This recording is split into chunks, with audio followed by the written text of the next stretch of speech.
The 9,846th meeting of the Security Council is called to order. The provisional agenda for this meeting is the situation in the Middle East, including the Palestinian question. The agenda is adopted.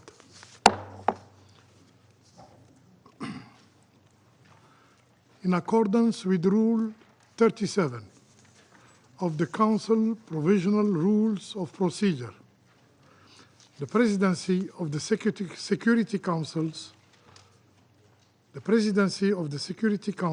invites the representative of Egypt and Israel to participate in this meeting. It is so decided. I propose that the Council invite the permanent observer of the Observer State of Palestine to the United Nations to participate in the meeting in accordance with the provisional rules of procedure and the previous practice in this regard. There is no objection. It's so decided. In accordance with Rule 39 of the Council's Provisional Rules of Procedure, I invite the following briefers to participate in this meeting. Mr. Tom Fletcher, Under-Secretary General for Humanitarian Affairs and Emergency Relief Coordinator, and Ms. Bisan Natil, Tamer Institute for Community Education. It is so decided.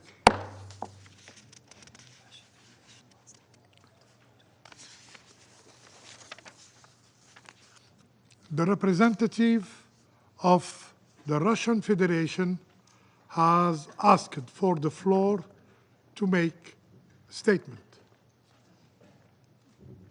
I give them the floor. Господин председатель, только что мы утвердили список докладчиков на это заседание. Я хочу обратить внимание, что в нем отсутствует госпожа Кэтрин Рассел, исполнительный директор ЮНИСЕФ, участие которой было запрошено нашей делегацией и поддержано алжирским председательством. Мы признательны вам, господин председатель, за усилия, которые ваша делегация, как нам известно, прикладывала, чтобы уговорить госпожу Рассел выступить. Но она отказалась, насколько мы понимаем, под надуманным и невразумительным предлогом, не представив никаких хоть сколько-нибудь весомых аргументов. Точно так же буквально мистическим образом оказались недоступны другие представители руководства фонда. Отказ главы ЮНИСЕФ пробрифинговать Совет Безопасности по поводу чудовищной трагедии, связанной с гибелью десятков тысяч детей в Газе, вопиющий шаг, который заслуживает самого серьезного порицания. Хочу напомнить, что госпожа Рассел буквально по щелчку пальцев американского председательства Совета Безопасности примчалась выступать на безобразном политизированном брифинге по детским аспектам ситуации на Украине 4 декабря прошлого года. Получается, что для ЮНИСЕФ дети в Газе менее важны, чем дети на Украине. Иначе сложно объяснить то, что ЮНИСЕФ не считает нужным доложить СБ ООН об их положении, что, к слову, является прямым мандатом фонда. Очевидно, что их судьба не заботит ни саму Кэтрин Рассел, ни Соединенные Штаты, страну, гражданкой которой она является. Ведь американское председательство, несмотря на наши неоднократные призывы, так и не созвало заседание Совета Безопасности по детям в Газе в декабре прошлого года.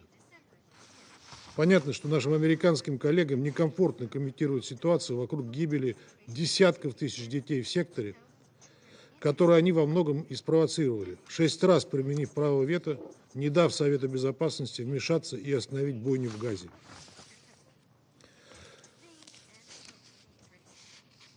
А глава ЮНИСЕФ им в этом попросту подыграла. Видим в этом вопиющее нарушение статьи 100 Устава ООН. Госпожа Рассел повела себя в данной ситуации как американская гражданка, а не как беспристрастный сотрудник ООН. Мы признательны господину Флетчеру, который, несмотря на занятость, в отличие от госпожи Рассел, нашел возможность откликнуться на полученное в последний момент приглашение.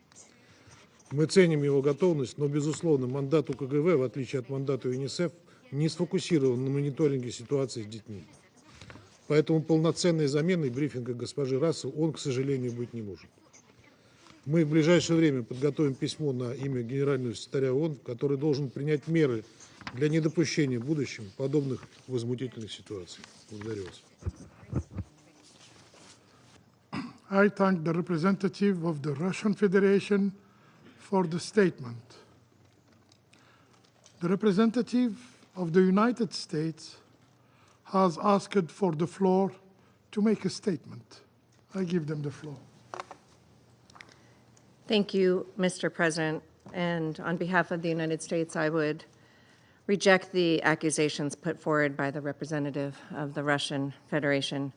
I will be speaking later on behalf of my government with respect to the situation of children in armed conflict in Gaza, and the idea that the United States is responsible for the terrible suffering there is just unacceptable to us, and we reject it in its totality. Thank you, Mr. President. I thank the representative of the United States for the statement. The Security Council will now begin its consideration of item 2 of the agenda. I now give the floor to Mr. Tom Fletcher. You have the floor, sir. Mr. President and members of the Security Council, today marks one of the rare times we're able to highlight positive developments, albeit amid catastrophic humanitarian needs in Gaza. The ceasefire has provided a vital reprieve from relentless hostilities for Palestinians. It has at last allowed Israeli hostages and imprisoned Palestinians to be reunited with their families. And it has enabled a massive surge in life-saving humanitarian aid into Gaza. We can save more lives if all parties continue to honor the deal. So I thank the mediators, Egypt, Qatar, and the United States, for their tireless efforts to ensure this deal is upheld. I thank them for their help to mitigate operational obstacles as they arise. Before I update the Council on what humanitarians have achieved during these first few days of the ceasefire, I must testify to what Palestinian children in Gaza have endured in the past 15 months. Mr. President, children have been killed, starved, and frozen to death. They have been maimed, orphaned, separated from their family. Conservative estimates indicate that over 17,000 children are without their families in Gaza. Some died before their first breath, perishing with their mothers in childbirth. An estimated 150,000 pregnant women and new mothers are in desperate need of health services. Children have lost their schools and their education. Those with chronic illnesses have struggled to access the care they need, many unable to do so. Many have faced sexual violence. Girls who've endured the additional indignity of no menstrual care have been left exposed and vulnerable. 1 million children are in need of mental health and psychosocial support for depression, anxiety, and suicidal thoughts, according to UNICEF. A generation has been traumatized. Mr. President, against the backdrop of this horror, the UN and our partners are seizing every opportunity presented by the ceasefire to step up our response across the Strip. Safe, unobstructed humanitarian access, alongside the absence of hostilities and the almost complete cessation of criminal looting over the past days, have significantly improved our ability to operate. We have been able to increase the flow of incoming supplies and deliveries, scale up storage capacity and repair work, provide life-saving services, and carry out needs and damage assessments. We are getting supplies to designated emergency shelters and distribution centers across the Gaza Strip. We are delivering food parcels and flour and working to reopen bakeries. We are distributing fuel to ensure that critical services, healthcare, water pumping, can run on backup generators in the absence of electricity. Across the spectrum, humanitarian organizations and agencies have united to meet our humanitarian goals. At the center of this, as always, is UNRWA. But we cannot do this alone. Surging high volumes of aid into Gaza requires a collective effort. All of Gaza, more than 2 million people, depends on our humanitarian support. So it is critical that the pipelines of stocks are regularly replenished, including by member states. Aid efforts must urgently be complemented by the private sector. Mr. President, while we spare no effort to scale up in Gaza, we must also keep attention on the West Bank. As we briefed this council, since October 2023, the West Bank has witnessed record high levels of casualties, displacement, and access restrictions. These trends have intensified since the announcement of the ceasefire. Israeli settlers have attacked Palestinian villages, setting homes and properties on fire. Increased movement restrictions are impeding Palestinians' ability to access basic services and livelihoods. Mass detentions are taking place across the West Bank. Of particular concern is the situation in Jenin, where an Israeli military operation, helicopter gunfire and airstrikes alongside ground forces, has claimed lives and caused further destruction of basic infrastructure and displacement.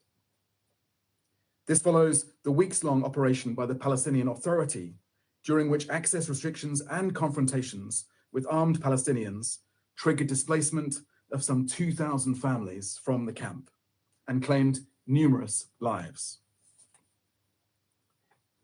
Mr. President, after months without hope, we must seize this present moment. So I leave you with 3 asks. First, I urge this council to ensure that the ceasefire is maintained. Second, I urge this council to ensure that international law is respected across the occupied Palestinian territory of Gaza and the West Bank, including East Jerusalem. Civilians must be protected and their essential needs must be met. All hostages must be released. Arbitrarily detained Palestinians must be freed. Detainees must be treated humanely and allowed visits by the ICRC. Civilians must be allowed to return safely to their homes. They must be able to access life-saving aid. This includes medical evacuations for the wounded and sick who need it. I urge member states to take in those patients. We need rapid, unimpeded, and safe access for the humanitarian community to be sustained. We can deliver when we are given the chance to do so. UNRWA's role is fundamental and must remain the backbone of these efforts. Restrictions on critical humanitarian items must be lifted, including items considered to be dual use. There must be accountability for atrocities in accordance with international humanitarian law. And third and finally, member states must ensure that our humanitarian operations are well funded. Our 2025 flash appeal requires $4.07 billion to meet the needs of 3 million people in Gaza and the West Bank, with nearly 90% of funds for Gaza. Funding this appeal is essential to meet massive needs and to sustain the ceasefire. Mr. President, The children of Gaza are not collateral damage. They are as deserving as children everywhere of security, education, and hope. They tell us that the world was not there for them throughout this war. We must be there for them now. Thank you.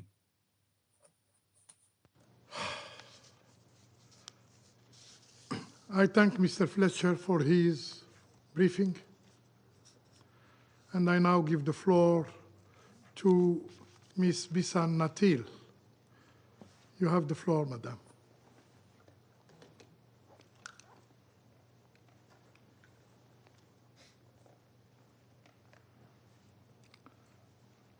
Do you hear me, Madam Natil?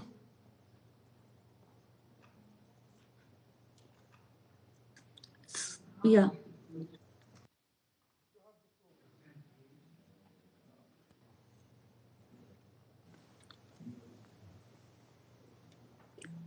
Yes, I am.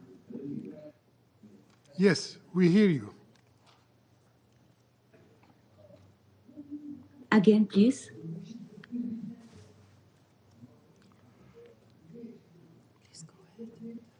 Please, go ahead. السيد الرئيس، السيدات والسادة أعضاء مجلس الأمن جميعاً، في البداية حابة أشكر حضرتكم على دعوتكم لي للمشاركة في هاي الجلسة، ويمكن لأقرب الصورة وأحكي أكثر الصورة اللي هي واضحة واللي هي بتوصل عبر الوسائل الإعلام، صورة الأطفال اللي فقدوا أقدامهم، أجسادهم، أهاليهم، عائلاتهم، صورة نزوحنا وعدم عودتنا لمنازلنا، فقداننا لمنازلنا، وصورة انتهاك جميع حقوق الإنسان بحق جميع المدنيين في قطاع غزة. في البداية حابة أحكي لكم إنه جميعاً ما كناش بنعرف إنه الحرب فجأة رح تغير كل حياتنا، وفجأة بلشنا نفقد منازلنا. طلعنا وحكولنا روحوا للمنطقة الآمنة الواقعة في جنوب قطاع غزة. أخذنا بعضنا لأنه كانت الرسالة موجهة للأشخاص المدنيين، وفعلا ذهبنا لجنوب القطاع، لكن في لحظة وصولنا عند أول ما وضعنا شنطينا حقائبنا وملابسنا تم استهداف المنزل اللي كنا بالقرب منه. هاي هي المنطقة الآمنة اللي تم الادعاء بأنها هي آمنة.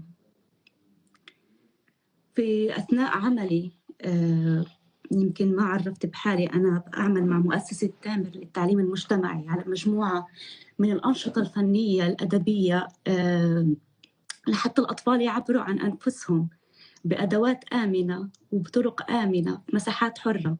وللأسف هاي المساحات الآمنة والحرة وكل الأدوات الفنية فقدناها في الحرب، وبطل في مكان، بطل في مدارس، بطل في ملاعب للأطفال، بطل في أي شيء، وكل شيء تحول لمراكز إيواء ولخيام نزوح. كنا بنحاول نحكي ونعبر مع الأطفال لشو بنعيش، شو أحلامنا. كانوا الأطفال بيحلموا إنه يرجعوا على مدارسهم، بيحلموا إنه ما يسمعوش صوت الطائرات الحربية وهي بتقصفهم، بيحلموا إنهم يلاقوا أكل، إنهم يلاقوا شرب، بيحلموا أحلام كتير بسيطة، أساسيات الحياة اللي هي بس إنه أنا آكل وأشرب وأروح على مدرستي وأرجع لصاحبي. كانوا الأطفال عندنا بيتعرضوا لمجموعة من المهددات الحياتية، ويلي هم ما كانوش بيقدروا إنه يواجهوها أو يفهموا هم بإيش بيعيشوا الآن. كانوا بيعيشوا فقدان البيت والعائلة والنزوح عبر الممر الآمن. هذا الممر الآمن يلي تم إطلاق عليه صفة الآمن كان بيهدد حياتهم، كانوا مجبورين لأنهم يفتحوا عينيهم ويمشوا تحت جثث، كانوا مجبورين لأنهم يمشوا تحت القناصة وتحت الأسلحة. كنا بنشوفهم لما بيجوا تعبانين ومش قادرين يحكوا عن الصورة وعن هول المشهد يلي شافوه خلال نزوحهم. وأول ما يوصلوا المنطقة الآمنة والمراكز الآمنة بيتم كمان استهدافهم. خلال عملنا في مؤسسة تامر على هاي الأنشطة لحتى يرسموا ويحكوا، كان في مسار اسمه مسار العودة إلى البيت. كان في عنا الطفل غازي أبو رمضان، رح أفرجيكم صورته. هذا هو غازي من مخيم من خيم المواصي، ويلي هو كمان من المناطق الآمنة اللي تم تصنيفها على إنها آمنة. أثناء وجوده كان بيرسم لنا البيت، كان بيرسم لنا مدرسة، كان بيرسم لنا ألعاب. رح أفرجيكم لوحده. هاي هي لوحته، بتمنى إنها تكون واضحة. غازي كان بيرسم والده وإنه حاسس إنه هو شبعان ماكل منيح ومش جوعان، لكن غازي ما كمل لوحته وما قدر ينقلها على لوحة الكانفاس لأنه تم استهدافه في الخيم ومات هو ووالده. وغيرهم كتير من الأطفال يلي تعرضوا للقتل وللعنف ولفقدان الوالد ولفقدان العائلة ولفقدان المنزل ولفقدان المدرسة. ليان إحدى الأطفال اللي كانوا موجودين في شمال قطاع غزة، وأنا ما رح أنسى هاي القصة. ليان كانت موجودة في مركز إيواء هي والدتها وعائلتها. قاموا الدبابات بمحاصرة هاي المدرسة اللي أصبحت مركز إيواء، وقاموا بأنهم طردوهم من هذا المكان وضربوا داخل المدرسة. ومرت عمها قريبتها تم قتلها في هاي المدرسة وأصبح جثتها أشلاء، فصاروا يجمعوا هاي الأشلاء لحتى يقدروا يدفنوها. وطلب منهم الجيش بأنهم يضلهم فاتحين عينيهم ويمشوا لحد ما يوصلوا صلاح الدين وبعدين يوصلوا لمنطقة الوسطى. لك أن تتخيل طفلة بعمر 12 سنة تمشي مسافات كتير طويلة بعد كل هاي المشاهد من الرعب والقتل والعنف والتشريد، وتمر بكل هاي الأزمات النفسية. اليوم شو بيصير معها؟ قديش أطفالنا اليوم وإحنا فقدنا كل مفاهيم الحياة، الأمن، الأمان، شو معنى إنه تاكل، تشرب، تعيش، شو معنى إنك تكون إنسان. وفي وسط كل هذا أنا ما بنسى إنه دائما كان الراديو، لأنه فقدنا كل أنواع التواصل الاجتماعي. زي ما أنتم شايفين أنا ما عندي كهرباء، وبحاول قدر الإمكان إني أتواصل مع العالم. كان في هذا الراديو في أول الحرب يلي طول الوقت شغالين على الأخبار، الجزيرة، قناة كان العبرية، العربية، كل القنوات. كنا دائما بنستنى مجلس الأمن. مجلس الأمن اليوم شو رح يحكي؟ رح يوقف إطلاق النار؟ رح توقف هاي المجازر؟ رح يوقف الموت؟ أثناء وجود صديقي وزميلي محمد سامي قريقع الفنان في مستشفى المعمداني، كان بس برسم وبيغني مع الأطفال، وموجود في مستشفى المعمداني. هو بإحدى المستشفيات في قطاع غزة الأثرية اللي إحنا بنعتبرها هذا المكان هو أأمن مكان لإلنا. كان موجود في هذا المكان لحتى يلعب ويغني مع الأطفال النازحين الخايفين في هذه المستشفى. تم قتله هو والأطفال في مجزرة المعمداني. بتقدروا تبحثوا، أو أصلاً كلكم عرفتوا هذه المجزرة اللي تمت، وغيرها في مستشفى الشفاء، وغيرها في جميع المستشفيات والمراكز المدنية الآمنة. وطول الوقت كنا كمان بنستنى، رغم إنه كل يوم كنا بنخسر أصدقائنا، كل يوم كنا بنخسر أحبائنا، كل يوم كنا بنخسر البيت، وكل يوم كنا بنخسر حياتنا، وكل يوم كنا بنمشي بالشارع وإحنا مش عارفين إذا إحنا حنعيش ولا رح نموت، وكل يوم كنا بننام على صوت الطائرات والدبابة، وما كناش نعرف إذا إحنا عن جد نايمين ولا إحنا صحيين، ولا هي بس هيك حياتنا. وكنا دائما بنستنى اللحظة اللي رح يعلن فيها مجلس الأمن وقف إطلاق النار، يوقف كل هاي المجازر والانتهاكات يلي بتتم بحقوق المدنيين الفلسطينيين الموجودين في قطاع غزة. اليوم أنا بأمل إنه يتم وقف إطلاق النار، وأطفالنا يرجعوا لمدارسهم، وكلنا نرجع لحياتنا الطبيعية يلي كانت نروح على مدرستنا وشغلنا ونغني ونزرع ونكتب. الفعل الطبيعي لأي إنسان إنه بس يعيش. وكنت دائما بأفكر بحقوق الإنسان يلي تعلمناها. كان عندنا مادة في المدرسة اسمها حقوق الإنسان، وأول شيء كان بعلمونا إياه هو الحق في الحياة، وأول شيء تم انتهاكه هو حقنا في الحياة. بأي لحظة كان ممكن إنه كل واحد فينا، يمكن أنا الناجية بعد 740 يوم من الحرب، بس في 740 أكتر هي سنة ونص. في السنة ونص كنت ممكن 470 يوم. بطلنا نعد الأيام من كتر فقدنا قيمة الوقت والزمن مع الحرب. 470 يوم، وإحنا كنا بكل لحظة مش عارفين إذا إحنا رح نصحى وحنكمل حياة ونتنفس ناكل ونشرب، ولا رح نموت. سيد الرئيس، السادة أعضاء مجلس الأمن والجميع، أتمنى إنه بعد 470 يوم من هذا العدوان المستمر على قطاع غزة وعلينا،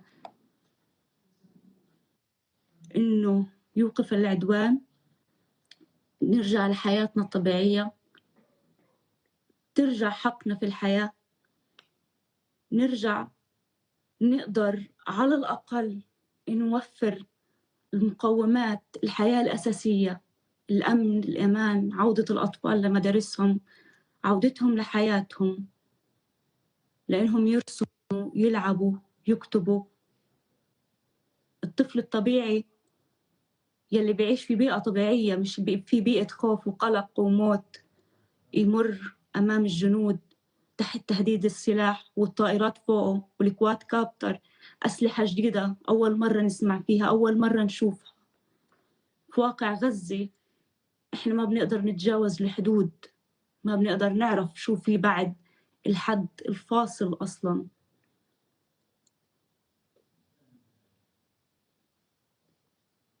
وبعرف إنه خسرنا كتير في هاي الحرب، بس بتمنى إنه ما نخسر أكتر.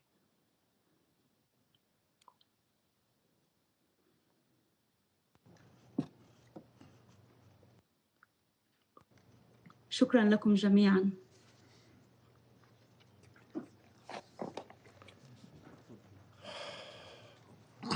I thank Mrs. Bisan Natil for her sobering briefing.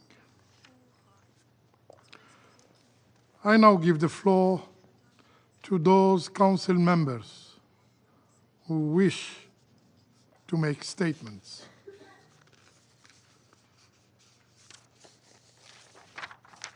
I give the floor to the representative of the Russian Federation. Господин председатель, благодарим вас за созыв сегодняшнего заседания Совета, поддержанный Алжиром в национальном качестве, Пакистаном и Сомали, для обсуждения катастрофического положения детей в Газе.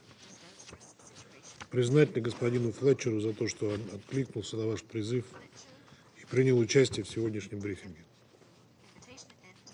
Признательны госпоже Бисад Натиль, благодаря которой мы услышали эмоциональный рассказ о трагических страницах истории жизни палестинских детей. Господин председатель, чудовищная война в Газе с самыми интенсивными бомбардировками гражданского населения со времен Второй мировой войны и по факту отсутствующим гуманитарным доступом прошла катком по детским жизням в анклаве. Еще в ноябре 2023 года генеральный секретарь ООН Антонио Гутерреш назвал Газу детским кладбищем. Оценить ужасающие последствия массированных атак для гражданского населения смогли и некоторые члены Совета Безопасности ООН в ходе ознакомительной поездки в районе Рафаха в декабре 2023 года. И уже тогда мы видели в госпитале в Египте, на границе с Газой, покалеченных детей. Благодаря усилиям египетских и катарских посредников, к которым на последнем этапе присоединились представители новой американской администрации, стало, наконец, возможным достижение соглашения, которое предусматривает не только прекращение боевых действий, но и увеличение объемов поставляемого для нужд Газы, жителей Газы, продовольствия, топлива и медикаментов. Однако поводов для радости пока немного. Гуманитарная катастрофа, бушующая в анклаве более 15 месяцев, никуда не исчезла. За рамками соглашения осталось налаживание безопасных и беспрепятственных поставок помощи по всем имеющимся маршрутам в необходимом объеме. Военное присутствие Израиля в анклаве продолжается. Израильские военные сохраняют, например, контроль над пограничным переходом в Рафахе.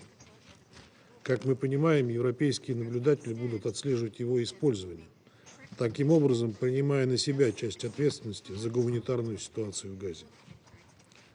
Примечательно, что европейцы, которые любят представлять себя поборниками прав человека, не выступают с призывами привлечь к ответственности тех, кто убивает детей в Газе.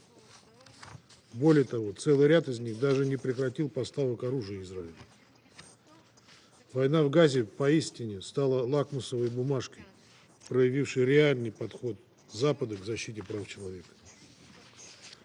На сегодняшний день мы не имеем окончательных данных по числу погибших мальчиков и девочек, потому что организации в поле не успевают аккумулировать данные по смертности, не связанные с ранениями, а ставшие результатом голода, обезвоживания, антисанитарии или нарушения работы медицинских служб. Неразобранные завалы зданий, под которыми могут находиться тысячи тел.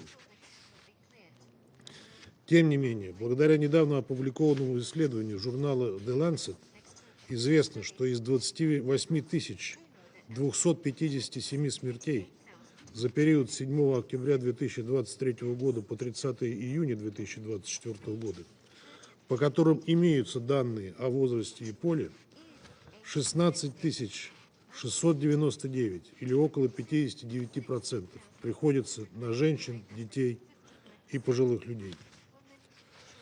По данным ЮНИСЕФ, общее число погибших с начала конфликта палестинских детей составляет не менее 14,5 тысяч. Около 17 тысяч попали в категорию несопровождаемых детей или были разлучены с родителями. Около миллиона были вынуждены покинуть свои дома. Только в первые 7 дней 2025 года в Газе погибли 74 ребенка. В конце декабря, начале января 8 новорожденных из палаточных лагерей умерли вследствие гипотермии. Многие дети получают увечья. В 2024 году в результате применения оружия взрывного действия в секторе Газа в среднем 475 детей в месяц или 15 детей в день становились инвалидами на всю жизнь, получая тяжелые травмы конечностей и нарушение слуха. По оценкам службы ООН по вопросам разминирования, прекратись война сегодня, риск смерти и калечения для мальчиков и девочек Газы будет сохраняться еще как минимум 14 лет. Ровно столько времени понадобится для того, чтобы очистить территорию анклава от неразорвавшихся снарядов. Нужно ли говорить о том, что дети всегда были и остаются главными жертвами минного загрязнения, в том числе в силу своего природного любопытства. Завтра будет отмечаться Международный день образования. Весь мир будет говорить о том, что это ключевой фактор устойчивого развития, что право на образование имеет каждый. В палестинском анклаве только в первую неделю 2025 года на школы, которые используются сейчас населением и в качестве убежища, было совершено 5 нападений. В результате пострадали десятки детей, по меньшей мере 3 погибли. Образовательная система Газы уже давно парализована. Оценки числа поврежденных или разрушенных школьных зданий разнятся, достигая 96% во всем секторе по состоянию на сентябрь 2024 года и 100% в Северной Газе по состоянию на декабрь прошлого года. Речь при этом не идет о каких-то минимальных повреждениях. В школах обрушены потолки, а в стенах зияют дыры. 625 тысяч учеников уже пропустили 1 учебный год. Теперь они обречены пропустить и 2. И будет чудом, если эти дети вообще когда-нибудь смогут вернуться в школу. Подверглась разрушению системы здравоохранения, что катастрофическим образом сказалось на доступе детей к медицинским услугам. 31 декабря вышел доклад УВКПЧ, который подтвердил систематический и структурированный характер нападений на медицинские учреждения Газы. К июню 2024 года 22 из 38 госпиталей прекратили функционировать. Из центров оказания первичной медицинской помощи в рабочем состоянии, по данным ВОЗ, остаются только 38%. В этих условиях в очередной раз продемонстрировало свою уникальность и безальтернативность Ближневосточное агентство для помощи палестинским беженцам и организации работы, деятельность которого на оккупированной палестинской территории находится под угрозой запрета в результате принятых Кнессетом законов. Эти решения не только нарушают нормы международного гуманитарного права, но и Конвенцию 1946 года о привилегиях и иммунитетах ООН, гарантом выполнения которой является генеральный секретарь организации. Они идут вразрез с профильными решениями Генеральной Ассамблеи ООН и противоречат условиям приема Израиля в ООН в 1949 году, какими являются выполнение 2 краеугольных резолюций Генеральной Ассамблеи: 181 с планом раздела Палестины и 194 о палестинских беженцах. Более 70 лет сотрудники БАПОР в порой бесчеловечных условиях с риском для жизни реализуют его мандат, который включает предоставление услуг в области образования, здравоохранения, социальной сферы, микрофинансирования и чрезвычайной помощи нуждающимся палестинцам, улучшение инфраструктуры и условий жизни в лагерях беженцев. За 15 месяцев конфликта убито 265 сотрудников БАПОР. Печальный рекорд потерь среди персонала ООН за всю историю Организации Объединенных Наций. Остановка работы БАПОР приведет к катастрофическим последствиям для самых уязвимых групп населения, прежде всего детей. Этого нельзя допустить. В этих условиях режим прекращения огня должен быть использован для срочного наращивания гуманитарной помощи в регионе с акцентом на особые потребности детей.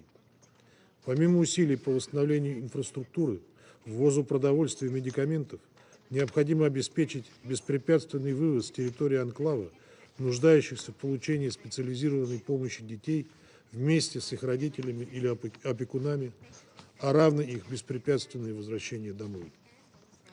Еще один аспект заключенного противоборствующими сторонами соглашения – это обмен удерживаемыми лицами, в числе которых есть и дети. И это лишь только вершина айсберга. Проблема произвольного задержания израильскими властями палестинских детей существовала еще до событий 7 октября 2023 года. Наравне со взрослыми они подвергались так называемому административному задержанию, в результате чего оказывались в тюрьмах на неопределенный срок без предъявления обвинений. Не стоит забывать и о случаях повторного задержания несовершеннолетних, отпущенных по итогам аналогичной договоренности в ноябре 2023 года. Война в Газе не только искалечила отдельные судьбы детей и взрослых, но разорвала саму ткань общества, отложив на неопределенный срок начало подлинно мирного существования двух народов.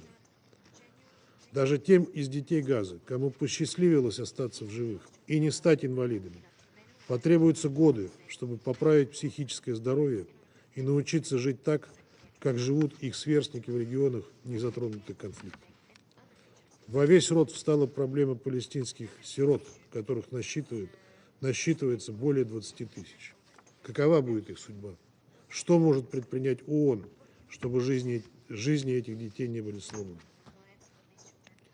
Устойчивая стабилизация ситуации в Газе не имеет альтернативы для обеспечения будущего палестинских детей, а значит и палестинского народа.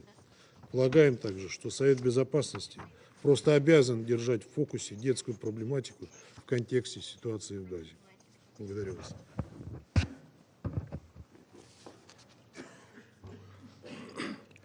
I thank the representative of the Russian Federation for the statement. And I now give the floor to the representative of the United States. Thank you, Mr. President.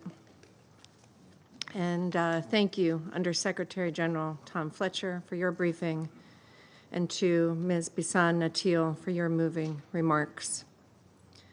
Colleagues, a ceasefire and hostage release deal were long overdue.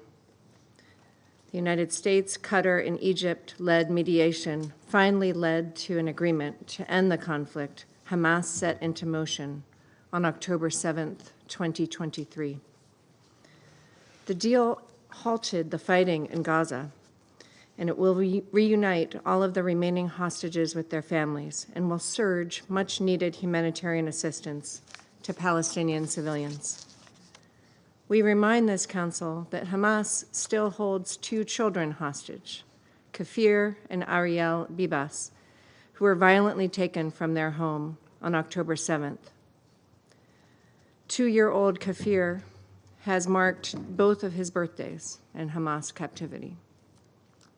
Since Hamas's barbaric attack started this conflict over 15 months ago, the suffering of Palestinian civilians, the deaths and the injuries and the displacement has been immense. The suffering extends to Gaza's youngest victims, the Palestinian children who were caught in the crossfire, lost family, missed school. No one benefits from this crisis. Now is the time to ensure critical aid reaches those in need throughout Gaza in accordance with the ceasefire deal the United States, Qatar, and Egypt secured. We urge countries to support this effort through additional funding and resources to help quickly scale up much-needed humanitarian aid. We must ensure that Hamas is not permitted to seize, divert, or profit from this assistance, and that if it does so, it is reported immediately. Hamas cannot be allowed to reconstitute. Hamas should have no role in the governance of Gaza. It should not be rewarded for having launched the brutal attack that started this conflict or for its deplorable behavior in the interim. We must instead seize this opportunity to reshape the region in a way that affords its people a path forward. Gaza must be demilitarized for the sake of Israel's security and to provide a brighter future for the Palestinian people. Hamas, along with its benefactors in Tehran, should not have a say in the region's future. We have already seen Hamas weaponize the suffering of Palestinians by using civilian infrastructure, including schools and hospitals, to store caches of weapons, house fighters, and coordinate attacks against Israel. We are concerned about reports that Hamas held returned Israeli hostages in UN shelters in Gaza during their prolonged captivity. It is vital for a full investigation to assess these very serious allegations. At the same time, Hamas plays the victim and makes false appeals to the international community on behalf of Palestinians, while at the same time employing tactics that put them in danger. Israelis need to feel secure within their own borders, and Palestinians deserve a future to look forward to with freedom, dignity, and security. We must work together to counter the nefarious influence of Tehran and its terrorist proxies, whose actions have destabilized the Middle East for decades. We can instead work with like-minded partners to create a Middle East that is more integrated, prosperous, and peaceful. The United States is strongly committed to implementing the ceasefire agreement so that hostages can return home and the people of Gaza can look forward to a brighter future under new leadership. This is the only path forward. I thank you. I thank the representative of the United States for the statement, and I now give the floor to the representative of China. 主席，我感谢弗莱彻副秘书长和安纳蒂欧女士的通报。儿童是武装冲突的最大受害者。在长达15个月的加沙冲突中，至少有17000名巴勒斯坦儿童被战火夺去生命，60多万巴勒斯坦儿童深陷前所未有的人道灾难。那些本应捧着书本坐在教室里学习的孩子，只能一次次被迫迁移，只能蜷缩在残砖碎瓦下躲避轰炸。那些儿童在家人面前死去的场景，那些儿童因营养不良骨瘦如柴的画面，令人心碎。这一切本就不应该发生，绝不能再继续下去。国际社会必须为加沙儿童的苦难画上句号。第一，实现加沙持久停火。19日开始的停火一旦实现，绝不能再起战端，绝不能再将儿童置于枪口和炮火之下。当前的停火应该是永久停火的基础，而不是新一轮攻势前的间歇。据报道，在停火生效后的第2天，就有儿童在拉法市遭到以色列军队射杀。我们对此表示严重关切，强烈呼吁3阶段的停火协议得到连续、全面的执行。第二，扩大加沙人道援助。加沙的儿童长期缺少食品、药品等最基本的生存物资，甚至有新生婴儿被活活冻死。我们呼吁以色列履行作为占领方的国际人道法义务，开放全部过境点，取消物资准入限制，保障人道物资大规模进入加沙，并在加沙境内得到安全有序分发。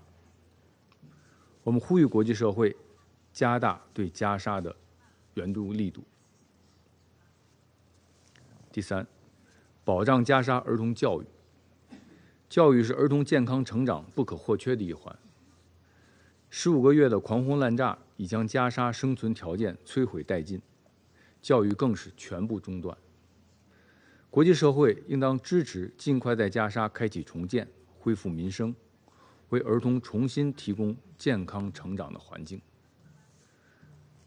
联合国近东巴勒斯坦难民救济和工程处多年来为加沙提供教育等基本公共服务，有能力，而且应当在加沙战后重建中发挥重要作用。我们再次呼吁以色列停止打压工程处，并尽快撤销有关法案。第四，追查侵害儿童行为。武装冲突中保护平民是国际法要求，儿童更不能成为袭击目标。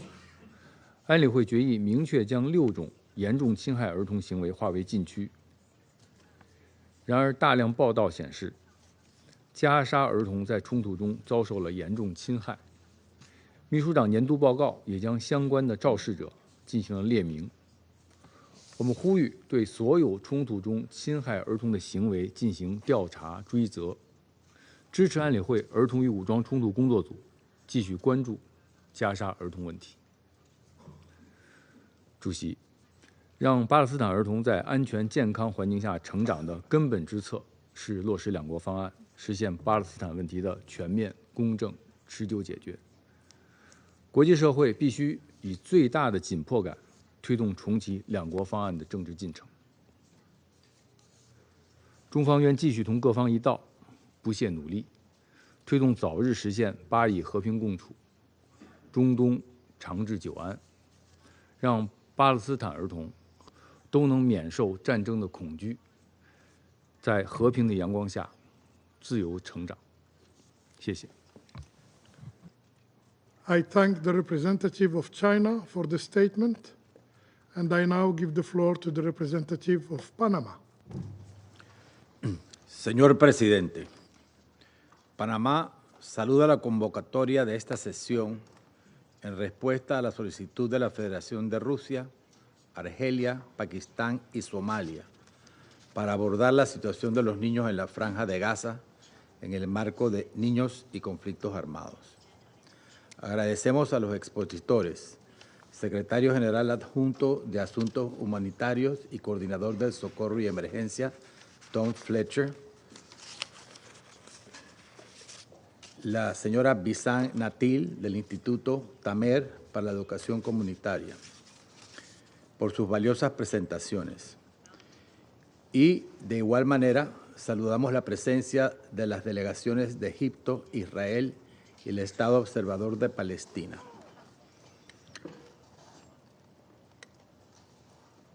Expresamos nuestro reconocimiento a las agencias humanitarias que enfrentan condiciones extremas, trabajan de manera incansable para proteger y garantizar el bienestar de las comunidades más afectadas por el conflicto. El reciente alto al fuego entre Hamás e Israel ofrece una admirable oportunidad para atender la catastrófica situación humanitaria en Gaza. Sin embargo, los informes de la ONU son claros. Más de 14.500 niños palestinos han perdido la vida. Otros 25.000 están heridos y cerca de 1 millón han sido desplazados. Lamentamos profundamente la pérdida de estas vidas inocentes. Según UNICEF, aproximadamente el 88% de las escuelas en Gaza necesitan reconstrucción total o reparaciones significativas, por lo que se afecta a más de 625.000 estudiantes. Además, solo el 25% de la producción de agua potable está operativa, lo que ha provocado un aumento exponencial de enfermedades transmitidas por el agua. La infraestructura sanitaria también ha sufrido daños severos, con numerosos hospitales fuera de servicio, exacerbando la crisis de salud pública. Panamá reitera su condena al secuestro de niños israelíes por parte de Hamás, un acto inhumano que representa una grave violación del derecho internacional humanitario. Estos niños han sido utilizados como instrumentos de negociación en una estrategia cruel e inaceptable. Con profundo pesar, en este conflicto, como en tantos otros conflictos armados, lamentamos la trágica pérdida de todas las vidas infantiles y reafirmamos que la protección de la niñez debe ser integral y sin distinciones. Instamos a este Consejo a que continúe siempre impulsando esfuerzos que aseguren a todos los niños la atención y protección que merecen. En este contexto, Panamá acoge con beneplácito la adopción de la Resolución 2764 del Consejo de Seguridad, aprobada en diciembre pasado, que reafirma la obligación de todas las partes de cumplir con el derecho internacional humanitario, en particular la Convención sobre los Derechos del Niño. Asimismo, recordamos la importancia de cumplir con lo estipulado en las resoluciones 1612, 1882, 2225 y 2601, adoptadas por este Consejo, las cuales han establecido un marco sólido para la protección de los niños en conflictos armados. Frente a la alarmante situación que enfrentan los niños en Gaza, que no admite justificación alguna, Panamá propone las siguientes acciones prioritarias para abordar las necesidades más apremiantes. 1. Garantizar el acceso humanitario sin restricciones a través de la apertura sostenida y eficiente de los puntos de cruce, permitiendo el ingreso seguro y ágil de insumos esenciales como agua, alimentos, medicinas y combustible. También es fundamental garantizar la seguridad del personal humanitario en el terreno. El proceso, ya iniciado afortunadamente para la llegada diaria de al menos 500 camiones, es indispensable para responder a las necesidades urgentes de la población afectada. Proteger de manera efectiva a la niñez mediante la implementación de mecanismos que salvaguarden su vida y bienestar, asegurando su acceso a atención médica, refugio seguro y asistencia psicosocial. Los programas de rehabilitación deben iniciar con urgencia y deben adoptar un enfoque integral que contemple tanto la salud física como la mental de los niños afectados. Se estima que alrededor de 17,000 niños han sido separados de sus familias en Gaza y requieren asistencia especializada inmediata. Reconstruir con urgencia la infraestructura esencial, enfocándose de manera aún más urgente en la restauración de escuelas, hospitales y sistemas de agua para garantizar entornos seguros y propicios para el desarrollo de los niños. La inversión en educación es clave para evitar una generación perdida, considerando que más de 496 escuelas han sido dañadas o destruidas. La coordinación eficaz de estos esfuerzos permitirá que los niños puedan retomar su educación y acceso a servicios básicos hacia un futuro de esperanza. Respaldar de manera decidida a las agencias de la ONU, en particular UNICEF y la UNRWA, cuyo papel ha sido fundamental en la provisión de asistencia humanitaria en Gaza y debe continuar siéndolo. La situación actual de la UNRWA, que enfrenta restricciones de operación y desfinanciación crítica, pone en riesgo la entrega de servicios esenciales a millones de refugiados palestinos. Panamá subraya la necesidad de garantizar la seguridad del personal de la UNRWA, respetar su mandato internacional y proporcionar el financiamiento necesario para que continúe desempeñando su labor crucial en la región. Señor presidente, la crisis en Gaza representa un recordatorio urgente de nuestra responsabilidad colectiva para con los más vulnerables. No podemos permitir que la indiferencia o las diferencias políticas frenen los esfuerzos para proteger a los niños atrapados en este conflicto. La niñez golpeada por la guerra no puede seguir pagando el precio de la inacción. Con cada día que pasa sin una solución, el sufrimiento de los niños se multiplica y sus sueños de un futuro seguro se desvanecen. Actuemos con valentía, con humanidad y con determinación para que el mundo no olvide el rostro de estos niños ni el deber que todos tenemos para con ellos. No podemos cambiar el pasado, pero podemos y debemos decidir el futuro que queremos construir para ellos. Muchas gracias. I thank the representative of Panama for the statement, and I now give the floor to the representative of the United Kingdom. Thank you, President. I thank USG Fletcher and Ms. Natil for their briefing, and I welcome the participation of the Observer State of Palestine, Israel, and Egypt in this meeting. Let me make 3 points. First, following the terror attacks of 7 October and 15 months of appalling conflict, we stand with Palestinians and Israelis in relief and hope that the ceasefire and hostage release deal can bring lasting peace. The children of Gaza did not choose this war, yet they have paid the ultimate price. A third of identified bodies are children. At least 21,500 children are thought to have sustained injuries. And in the last 4 months of 2024, nearly 19,000 children were hospitalized with acute malnutrition. Gaza has become the deadliest place in the world to be a child.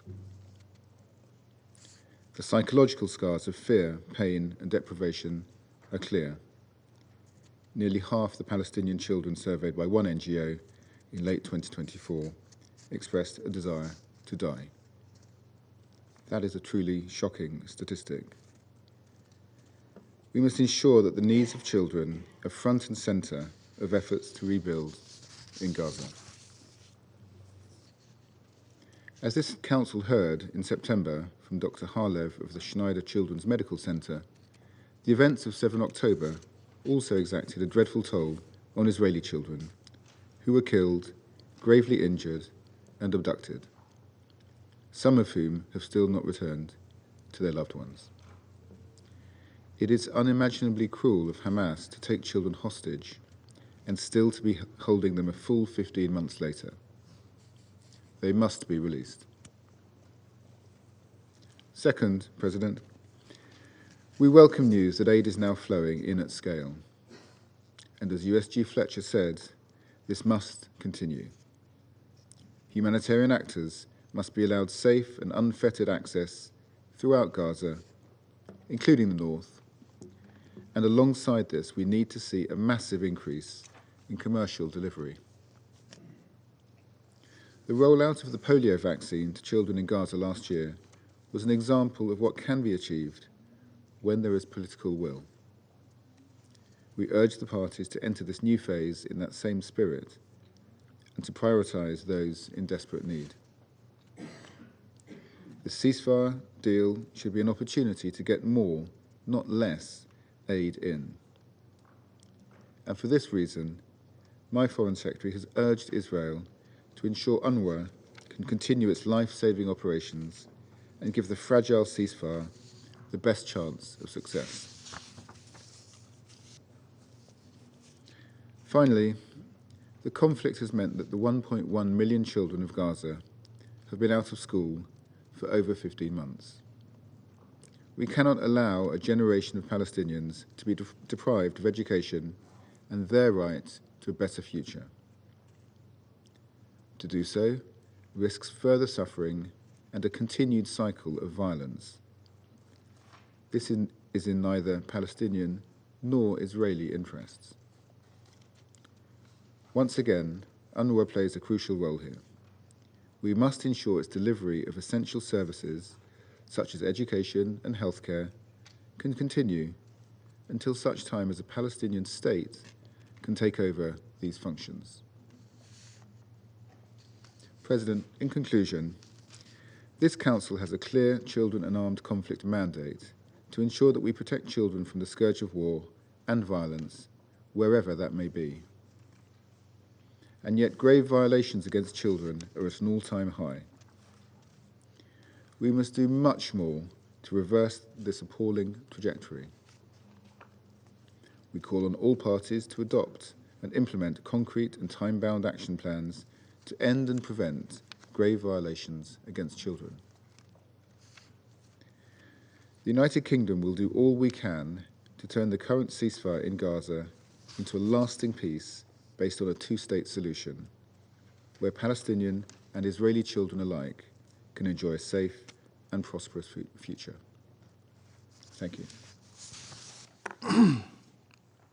I thank the representative of the United Kingdom for the statement, and I now give the floor to the representative of Guyana. Thank you, Mr. President. And I thank USG Fletcher for his briefing and Ms. Bissan Natil for her sobering testimony. The subject of today's meeting reminds us of the worst consequences of war, the devastating impacts on children.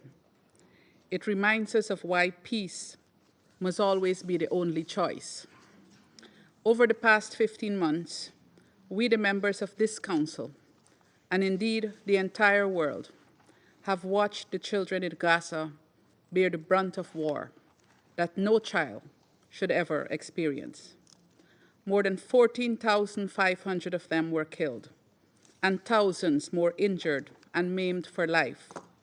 Gaza is now the place with the highest number of child amputees in modern history. Children lost limbs, suffered severe burns, and their fragile bones were broken and crushed as Israeli airstrikes and bombs destroyed their homes, the places where they played, and ravaged all the spaces where they sought shelter, in gross violation of international law. Many lost their parents, their siblings, and other beloved family members. They were displaced multiple times, traveling from place to place, often in harsh weather conditions, but finding nowhere truly safe. In December alone, 8 infants and newborns reportedly died from hypothermia. It is reported that more than 30,000 children were orphaned and nearly 1 million displaced from their homes. In this unrelenting war, children in Gaza were denied access to water and food and suffered malnutrition, with famine a real risk for many. In the absence of basic sanitation, thousands fell sick, suffering from preventable diseases with no recourse to health care, as hospital after hospital was bombed and medical personnel attacked and terrorized. Previously eradicated diseases such as polio re-emerged as vaccination programs fell behind. Schools in Gaza were not spared by Israel's weapons. They were reduced to rubble, erasing the hopes, dreams, and educational aspirations of the students. UNICEF reports that 95% of Gaza's school buildings have been damaged or destroyed. With the acquired ability to identify the various types of weaponry used through the ominous sounds of war, children in Gaza have witnessed the worst atrocities and endured tremendous suffering.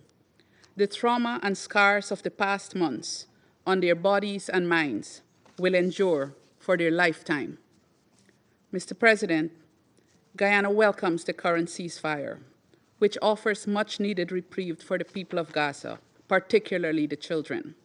We urge all parties to work assiduously to ensure that it holds and that it becomes permanent. The protection of children in Gaza must be a priority during the implementation of the ceasefire. They must have shelter, the necessary humanitarian aid and health care, including psychosocial support. Access to education must return as soon as possible, with attention paid to explosive ordnance clearance and risk education to ensure their safety. Mr. President, the ordeal of Gaza's children is far from over. Families are returning to new horrors in their communities, discovering flattened or gutted homes and pulling decayed bodies from the rubble. The reconstruction and rehabilitation process will be long, expensive, and arduous, requiring the collective support and resources of the international community. Crucial to these efforts is the continued functioning of UNRWA. It has been emphasized in numerous briefings to this Council that UNRWA is the only agency in Gaza with the capacity and reach to provide a wide range of support needed by civilians in Gaza. Guyana reiterates its call for Israel to not implement the law on UNRWA and respect the mandate given to UNRWA by the UN General Assembly. We thank all UN agencies, including UNRWA, and the numerous NGOs for their indefatigable efforts in providing life-saving support to children in Gaza, never giving up, even in the most difficult circumstances. They must be given the requisite support by this Council and the international community to continue their critical work. Mr. President, it is necessary to touch on another issue as we discuss today's subject, that of accountability, which was also mentioned by USG Fletcher. As the war on Gaza dragged on, the undertakings and assurances given to the world's children in legally binding international instruments and under the umbrella of international law were eroded one by one in Gaza. This Council, in Resolution 1261 and subsequent Children in Armed Conflict resolutions, was united in identifying 6 grave violations against children in situations of armed conflict, calling on parties to ensure the protection of children and for accountability for violations. Children in Gaza were subject to these grave violations. There has been blatant disregard for international humanitarian law and widespread human rights abuses. Guyana is of the firm view that impunity and the failure to hold perpetrators of grave violations against children accountable are contributing to the increase in such violations worldwide. Those in breach must be held accountable. This Council must be consistent and united in demanding that all parties to conflicts adhere to their obligations under international law to protect children. The children in Gaza deserve no less. In closing, Mr. President, I reiterate that peaceful resolution of conflicts remains the best and only real protection for children. We must, therefore, spare no effort to end this conflict. I thank you. I thank the representative of Guyana for the statement, and I now give the floor to the representative of Sierra Leone. Thank you, Mr. President. I thank you for convening this briefing at the request of the Russian Federation, supported by Algeria in its national capacity, Pakistan, and Somalia, focused on the deeply alarming situation of children in the occupied Palestinian territory. I thank Undersecretary General Tom Fletcher for his briefing, as well as Ms. Pisa Natil for a compelling contribution. Sierra Leone commends UN agencies and other partners on the ground in the Gaza Strip for their tireless efforts to protect and support children affected by the conflict in the Gaza Strip and in the West Bank. Sierra Leone stands in solidarity with every child affected by this conflict, those who have been tragically killed, those buried under rubble, those maimed and injured, those held hostage in prison or captive for months without proper care, and those who have been orphaned. Let us remember these children not only with sorrow, but also with renewed determination to resolve the conflict that has caused them such immense suffering. Mr. President, at the heart of the conflict in Gaza are the civilians who bear the brunt of this violence. Today's briefing have underscored the profound impact the conflict is having on children, many of whom have known only a life of violence and insecurity. The current ceasefire, while bringing some relief, cannot mask the dire conditions that these children continue to face. For over a year, children in Gaza have endured unimaginable hardship, deprivation, bombardment, and displacement. Since October 7, 2023, it is reported that at least 14,500 children have lost their lives, with an estimated 25,000 injured. Over 17,000 children have been separated from their parents, and nearly 1 million have been displaced from their homes. Many are still unaccounted for. Disturbing reports indicate that newborns have died from harsh winter conditions, inadequate shelter, and the unavailability of life-saving formula.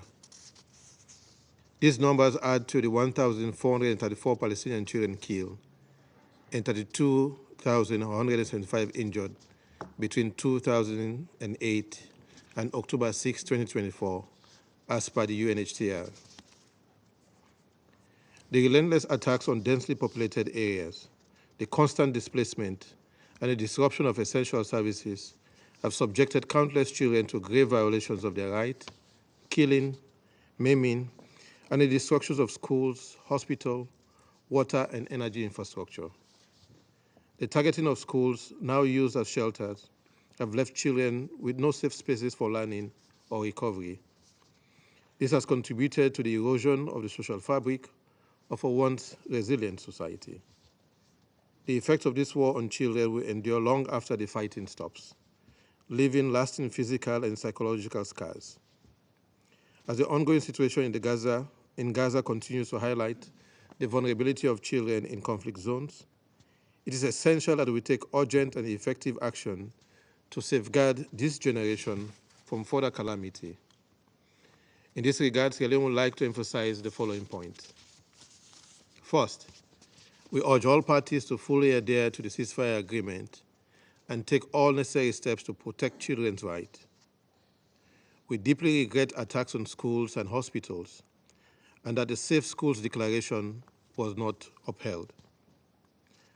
As noted by Undersecretary General Fletcher, With the ceasefire in place, humanitarian agencies and partners are scaling up efforts to address the health and psychosocial needs of children, including specialized protection services for unaccompanied children.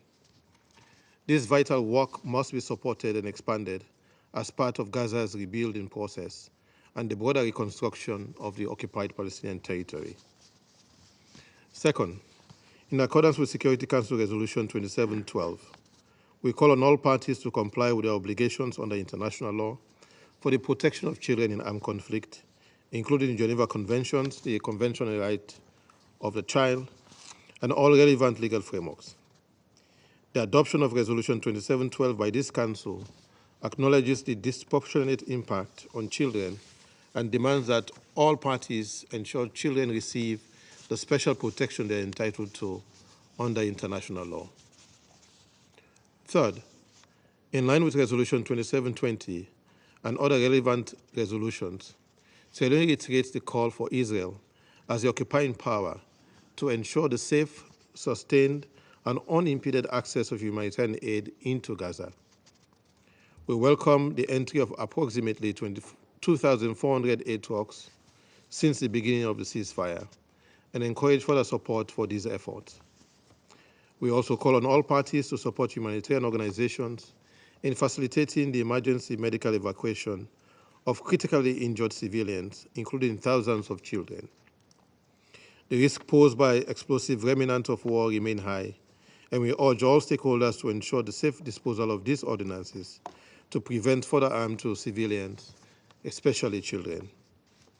Last but not least, we affirm the critical role of the United Nations Relief and Works Agency for Palestine Refugees, UNRWA, in meeting the humanitarian needs of the civilian population in Gaza, particularly in providing education, health services, and psychosocial support for children. Rebuilding educational infrastructure must be a top priority to ensure that children can resume learning in a safe environment that fosters both academic development and emotional healing. In conclusion, it is imperative that we strengthen accountability mechanisms for violation of children's rights, including holding perpetrators accountable for attacks on schools and hospitals, the denial of humanitarian access, and the use of sexual violence against children in conflict.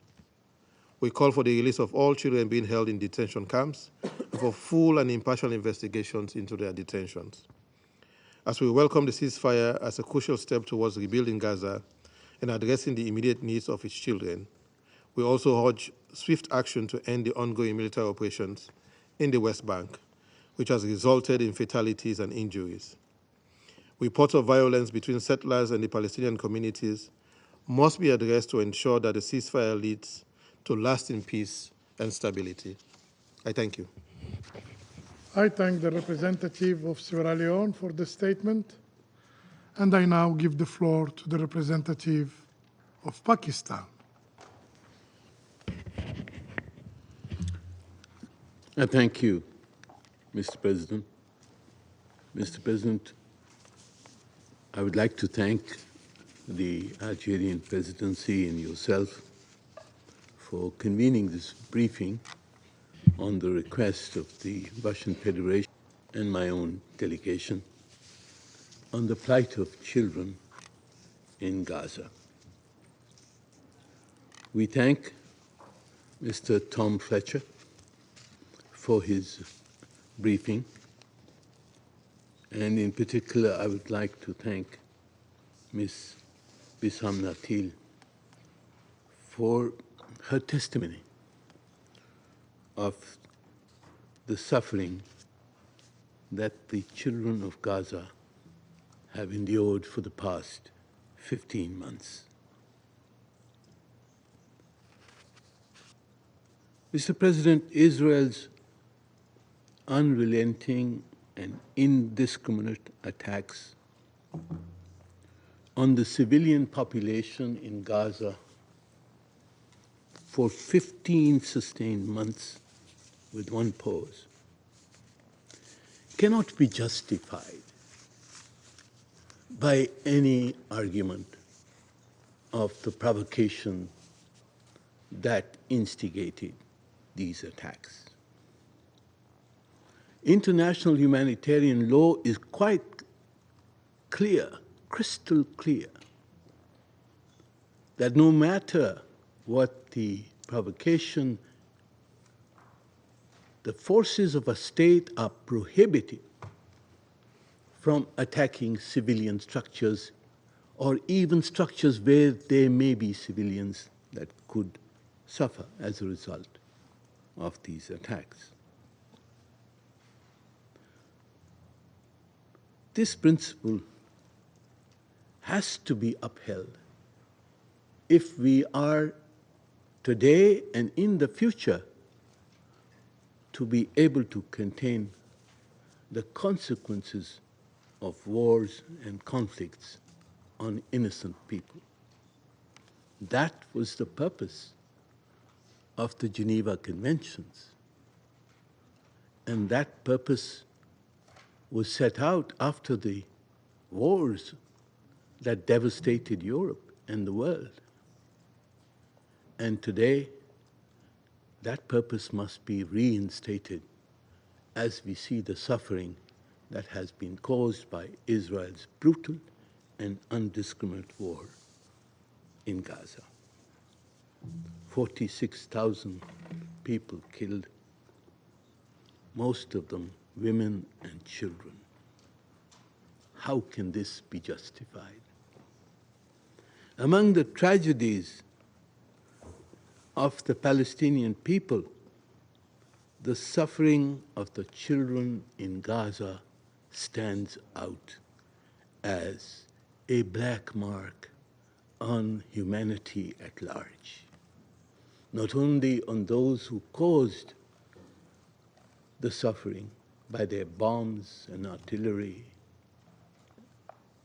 not only on those who allowed this to happen over 15 months, that this Security Council remained frozen because of the position of certain states. Not only those who continued to supply weapons and ammunition to the attacking forces who were killing children every day, but even all of us. And I'm glad I was not on the Security Council, Mr. President, last year, and that I come on the Council at a time when a ceasefire has been achieved, however fragile. But this deliberate policy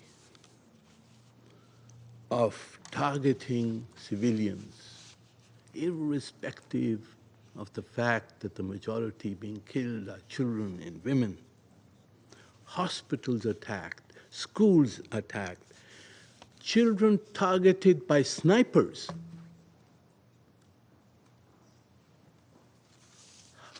What degradation, what moral degradation allows something like that to happen? There are complaints about the 7th of October, but compare that with the devastation that has been visited on the people of Gaza. Does 7th of October justify what has been done to the children of Gaza? Can it ever be justified? Mr. President, we of course have welcomed the ceasefire, and we are grateful to Egypt and Qatar, the United States, for having brokered it. It could have been achieved much earlier, and we understand the new dynamics which seems to have obliged the Prime Minister of Israel finally to accept the ceasefire. And now we must ensure that the ceasefire holds, that the Israeli threats to resume the conflict are held back. We are concerned also about what's happening in the West Bank. Ceasefire in Gaza and escalation simultaneously of violence in the West Bank. The Security Council must take cognizance of what is happening in the West Bank as well. Humanitarian aid, of course, has to be accelerated. We fully share the remarks of Mr. Fletcher on how much aid should go through. There is risk of disease, water scarcity, scarcity of food. All of these requirements must be addressed. All border crossings must be opened. And UNRWA's continued operation must be ensured by the international community and this Security Council. We will need a reconstruction plan to be implemented immediately because the Palestinian people are being asked to return to their homes, but look at the homes. There are no homes. Everything has been devastated. Where will they go for shelter? Mr. President, finally, we must talk about accountability. Last year, the IDF was finally listed in the Secretary General's report on children and armed conflict. The Security Council's mechanism of children in armed conflict must serve as a vital tool for scrutinizing the IDF's actions and to ensure justice and accountability for the Palestinian children. And it should continue to report objectively and comprehensively on the plight of children affected by Israel's war in Gaza. Mr. President, heinous crimes have been committed in this brutal war, particularly against children, in violation of international humanitarian law, the Geneva Conventions, the Convention on the Right of the Child, the Convention on Genocide. There must be accountability for these crimes. This is essential to restore international legitimacy. We must try to ensure that such brutal slaughter of children never happens again. I thank you. I thank the representative of Pakistan for the statement. And I now give the floor to the representative of France. Monsieur le Président, je remercie le secrétaire général adjoint aux affaires humanitaires et Madame Nathil pour leurs exposés. Ceci nous rappelle à quel point le conflit à Gaza a été meurtrier pour les enfants palestiniens. Selon l'UNICEF, plus de 14 500 enfants ont été tués à Gaza depuis le début de la guerre. C'est plus que le nombre d'enfants tués en 4 ans de guerre dans le monde entier. 25 000 enfants ont été blessés. Gaza compte le plus grand nombre d'enfants amputés par habitant au monde. 17 000 ont été séparés de leurs parents en raison du conflit ou se retrouvent seuls suite à la mort de ces derniers. Plus d'1 million d'enfants ont été déplacés.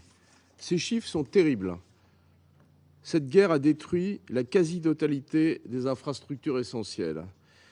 Les violations graves des droits des enfants bafouent le droit international humanitaire et les droits de l'homme. L'entrée en vigueur de l'accord de cessez-le-feu doit mettre un terme aux souffrances des enfants palestiniens et des civils. La France continue de se mobiliser pour leur venir en aide et elle a participé à plusieurs opérations d'évacuation médicale, dont la dernière en coordination avec l'Union européenne et l'OMS pour accueillir des patients palestiniens en France. Rappelons aussi que le Hamas a pris en otage des enfants israéliens lors des attaques terroristes du 7 octobre. La France continuera de condamner ces attaques et ces enlèvements. Nous n'oublierons naturellement pas les souffrances endurées par les enfants israéliens. Monsieur le Président, l'accord entré en vigueur doit permettre la libération de tous les otages, dont nos 2 compatriotes, Ofer Calderon et Ohad Yahalemi, ainsi que l'acheminement massif de l'aide au profit des populations, en particulier pour les enfants palestiniens. L'avenir de la bande de Gaza doit s'inscrire dans celui d'un futur État palestinien. Il faut éviter que le Hamas n'y reprenne pied.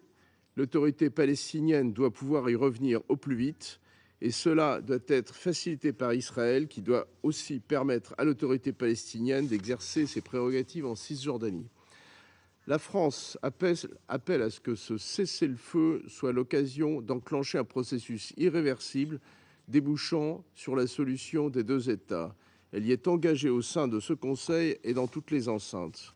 Monsieur le Président, permettez-moi de conclure en rappelant que la protection des enfants dans les conflits armés est une priorité absolue de la France, qui restera pleinement mobilisée, y compris dans la perspective en 2027 des 20 ans des principes et engagements de Paris, qui sont une référence majeure pour la protection des enfants.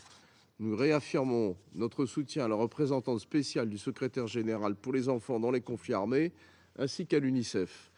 Nous devons offrir un avenir aux enfants de Gaza et à tous les enfants israéliens et palestiniens pour qu'ils puissent vivre, étudier et grandir librement en paix et en sécurité. Je vous remercie. I thank the representative of France for the statement, and I now give the floor to the representative of Korea. Thank you, Mr. President.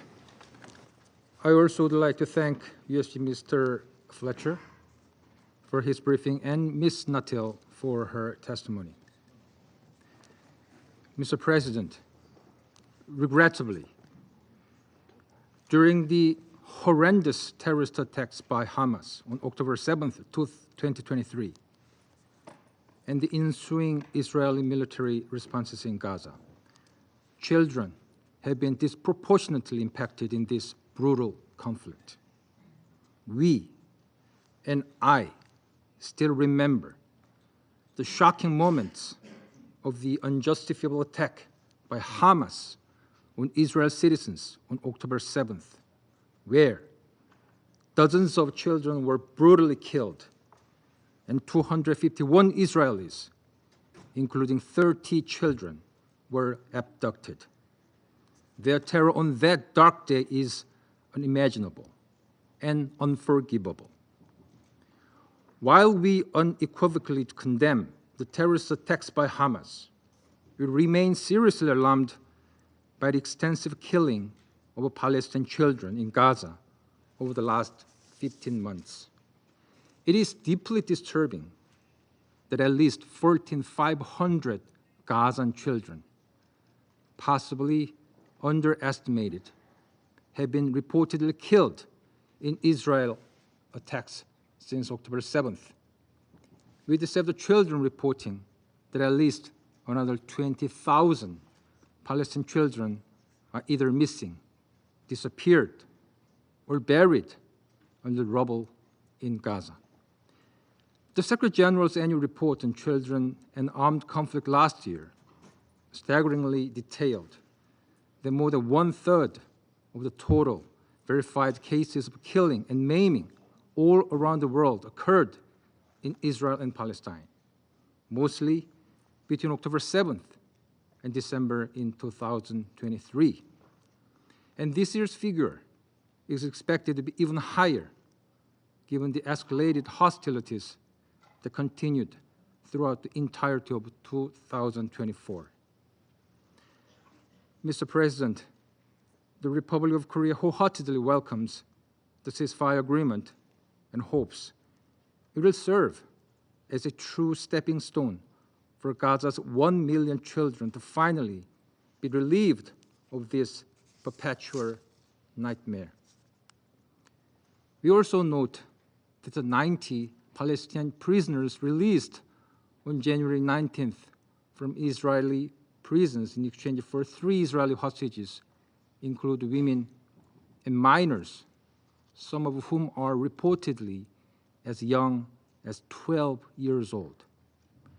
We hope that the rights of Palestinian children can also be respected under due process, and the release of those and other Palestinian minors can help build trust between Israel and Palestine. Mr. President, the current ceasefire in Gaza must urgently ease the catastrophic suffering of Palestinian children in Gaza. Children should have priority to the supply of adequate food and water and enjoy full access to the health care they need. Despite only half of Gaza's 36 hospitals being partially functional, sufficient care for babies, as well as lactating mothers, must also be ensured. The resumption of education throughout Gaza is also of great importance. The significance of education cannot be overemphasized in long-term reconstruction efforts, as well as in trust building among peoples and nations. Thus, it is deeply concerning that children in Gaza have already lost 2 years of education, as nearly 88% of schools in Gaza either need full reconstruction or major rehabilitation. We recognize UNRWA's vital role in providing essential services to Palestinian children, including healthcare and education. Mr. President, the future of Israel and Palestine belongs to the children in the region. We, the adults of the current generation, have the responsibility of providing a better future for all children in the Middle East to inherit. The terror of October 7th and the horror in Gaza for the last 15 months once again reminds us that the status quo is neither acceptable nor sustainable. The realization of the two-state solution, where both Israel and Palestine live side by side in peace, security, and dignity, is not an option, but an imperative. Let us begin a sincere discussion to revive the stalled Middle East peace process, while appreciating relevant initiatives, including the Global Alliance to implement the two-state solution by Saudi Arabia, Norway, and the European Union. The Republic of Korea will faithfully engage in every effort to this end. I thank you, Mr. President. I thank the representative of the Republic of Korea for the statement, and I now give the floor to the representative of Somalia. Mr. President, I thank the presidency for convening this important meeting in the call by the Russian Federation, Algeria, Pakistan, Sierra Leone, and my own country, Somalia. I also extend our appreciation to USG Fletcher for his comprehensive update and thank Ms. Bissan for her courage and sobering brief about the situation of children in Gaza. We have all heard with heavy heart the devastating situation of children in Gaza. While we acknowledge the recent pause agreement, we must confront an uncomfortable truth. Temporary respite, though welcome, falls devastatingly short of what Gaza's children desperately need. Palestinian children have witnessed and experienced horrors that no human being, let alone a child, should ever endure.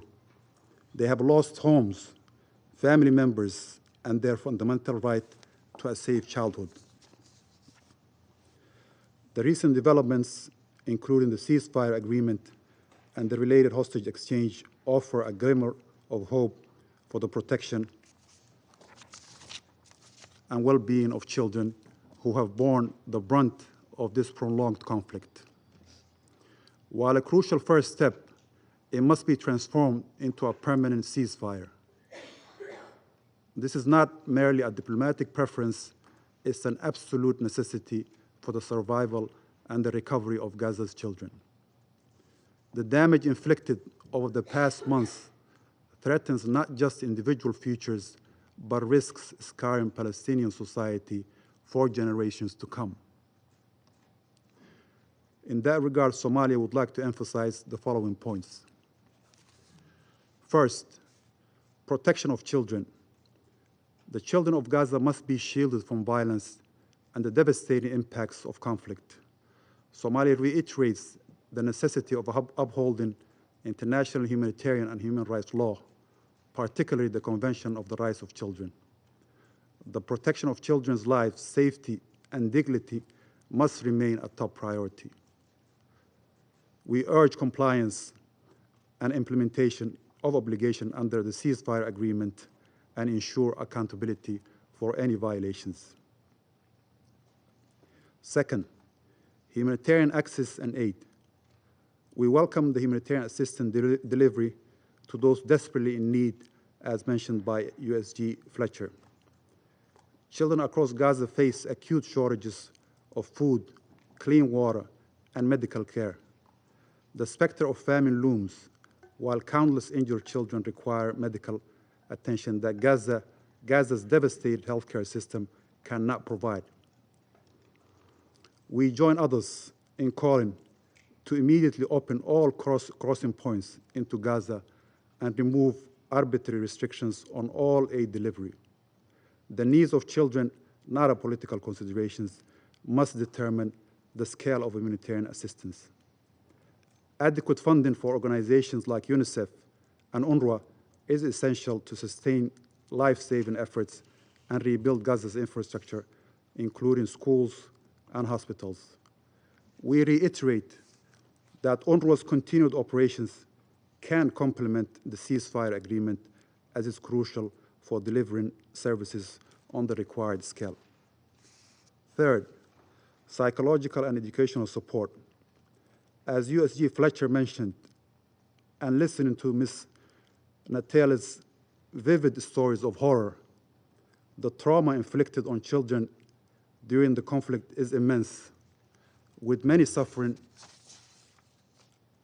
is irreversible harm.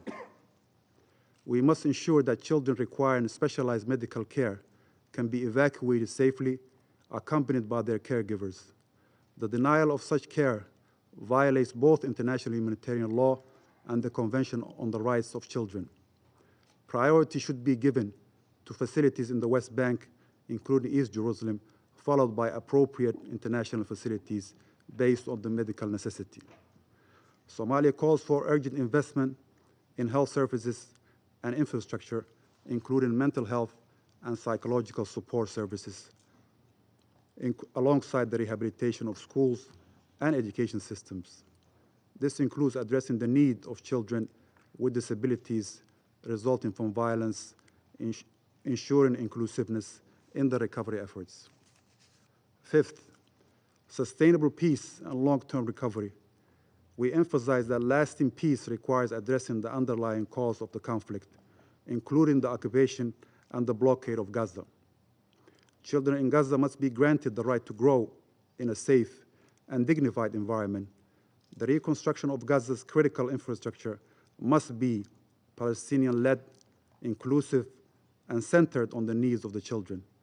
International actors must work collectively to rebuild healthcare systems, support economic recovery, and ensure that the territorial integrity of Gaza within the borders of the context of a unified Palestinian state.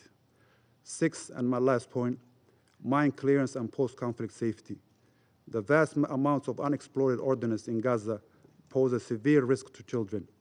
We call for immediate international support for mine risk education and clearance efforts to safeguard the lives and facilities of reconstruction. To conclude, Mr. President, the plight of Gaza's children is a stark reminder of the human cost of conflict and the urgent need for a comprehensive and just and lasting resolution. Somalia remains committed to advocating for their rights and ensuring their voices are heard in the pursuit of peace and stability. We tell the children of Palestine, you have the right to life, you have the right to education, you have the right to eat, to sleep in a safe environment. Somalia calls on the right of international community to act with urgency and compassion to restore hope for Gaza's children and ensure a brighter future for all. I thank you, Mr. President. I thank the representative of Somalia for the statement, and I now give the floor to the representative of Denmark. Thank you, Mr. President. I also wish to thank USG Fletcher and Ms. Natil for their sobering briefings. Last week, a long-awaited ceasefire and hostage agreement was reached, an agreement which we hope will ensure the release of all remaining hostages, adequate humanitarian aid, and which can hopefully lead to a permanent ceasefire to allow for reconstruction and a path toward a two-state solution. We also hope that the ceasefire will provide a first step toward a safer future for children in Gaza, a chance for children to attend school without interruption, to play without fear, to once again hope for the future. On this fifth day of its implementation, we call on all parties to uphold their commitments and ensure that the agreement is fully implemented. Mr. President, as we've seen in far too many conflicts around the world, children bear the brunt of war. Last year, the occupied Palestinian territory was ranked as the deadliest place in the world for children, as children make up to close to half of those killed in Gaza. Those surviving face a grim reality and a lifetime of trauma. More than 34,000 children have been injured, and Gaza is home to the largest number of amputee children in modern history. Gaza also has the highest rate of children malnutrition globally, and approximately 1 million children are estimated to be in need of mental health and psychosocial support. The war has left close to 17,000 children orphaned. More than 95% of schools in Gaza have been partially or completely destroyed, and the 625,000 school-aged children of Gaza have lost more than 1 year of learning. These figures and the immense suffering they convey are more than shocking. We remind all parties of their obligations to take all necessary precautions to protect civilians, not least the children, who count for almost half the population in Gaza. We remind that the schools must be protected and the civilian status respected. We once again call on all parties to the conflict to immediately end and prevent all 6 grave violations against children and ensure that there is accountability for those committed. Mr. President, Denmark remains deeply concerned by the catastrophic humanitarian situation in Gaza. With the ceasefire agreement in place, we must now see a surge in humanitarian assistance into and across Gaza, as well as the guaranteed safety for humanitarian workers. A key priority will be to get sufficient food, water, and medical supplies, as well as winter supplies to children and their families, restoring schools, and the physical and mental safety needed for children to be able to resume learning would be a Herculean task, but a task we need to undertake. At this critical moment, UNRWA remains the backbone of the wider humanitarian response in Gaza. It must be allowed to implement its full mandate, including on the delivery of essential services, including healthcare and education. Mr. President, we are waiting impatiently to finally see the release of the remaining child hostages brutally taken by and held by Hamas in a blatant violation of international humanitarian law. One, as young as 2 years old, knows no other world outside these dire conditions. We recall the need to ensure immediate release of all remaining hostages without conditions, and we call for humanitarian visits to all remaining hostages held by Hamas, as well as Palestinians held in Israeli detention. They are protected under the 4th Geneva Convention, and ICRC delegates must be allowed to access to them wherever they may be. Mr. President, Palestinian and Israeli children alike deserve a brighter future, where they can live in peace without fear of losing their family or their lives. Building on the ceasefire agreement, we need to see tangible steps towards realizing a two-state solution with the State of Israel and an independent, democratic, contiguous, sovereign, and viable state of Palestine living side by side in peace, security, and mutual recognition. This is the only path to durable peace, a durable peace where children can dream beyond mere survival, envisioning lives full of possibility without the weight of war. This is the future of the children of Israel and Palestine need, the future they deserve. Thank you. I thank the representative of Denmark for the statement, and I now give the floor to the representative of Greece. of Slovenia. I'm sorry. Thank you, Mr. President. I thank USG Fletcher and Ms. Natil for their powerful briefings. Children in Gaza have experienced unspeakable horrors. Many lost their families, their homes, their schools. Too many are missing, either lost, disappeared, detained, or buried. For too many are maimed or killed. Basically, all children in Gaza are traumatized for life. Like everywhere else, in Gaza, children are the future of Palestine. And to rebuild Gaza into a place of living, place of hope and lasting peace, we must ensure that its people's trauma is not perpetrated. We once again welcome the ceasefire agreement and urge all parties to fully uphold their commitments. We must make sure that the ceasefire translates into lasting peace. Children of Gaza deserve this. Firstly, children in Gaza must be freed from deprivation. Safe, sustained, and unimpeded access to large-scale humanitarian aid must be guaranteed to ease their pain and treat the widespread malnutrition. Access constraints need to be lifted, and security and stability must be guaranteed. A full range of supplies, including water, food, shelter, medical supplies, fuel, and winter essentials, must be allowed into Gaza. This must be accompanied with materials for the restoration of critical civilian infrastructure, water supplies, hospitals, schools, housing, and markets. Additionally, children must have the means and the opportunities to be reunited with their family members. Secondly, children in Gaza need access to health services. Healthcare in Gaza has been under attack, rendering the majority of hospitals and health centers out of service and the rest only partially functioning. Such situation is leaving newborns and pregnant women without access to vital services of pre- and postnatal care so urgently needed in the beginning of a child's life. In face of the disproportionate impact of war on children, access to basic health care is crucial for their survival and development. This is not optional.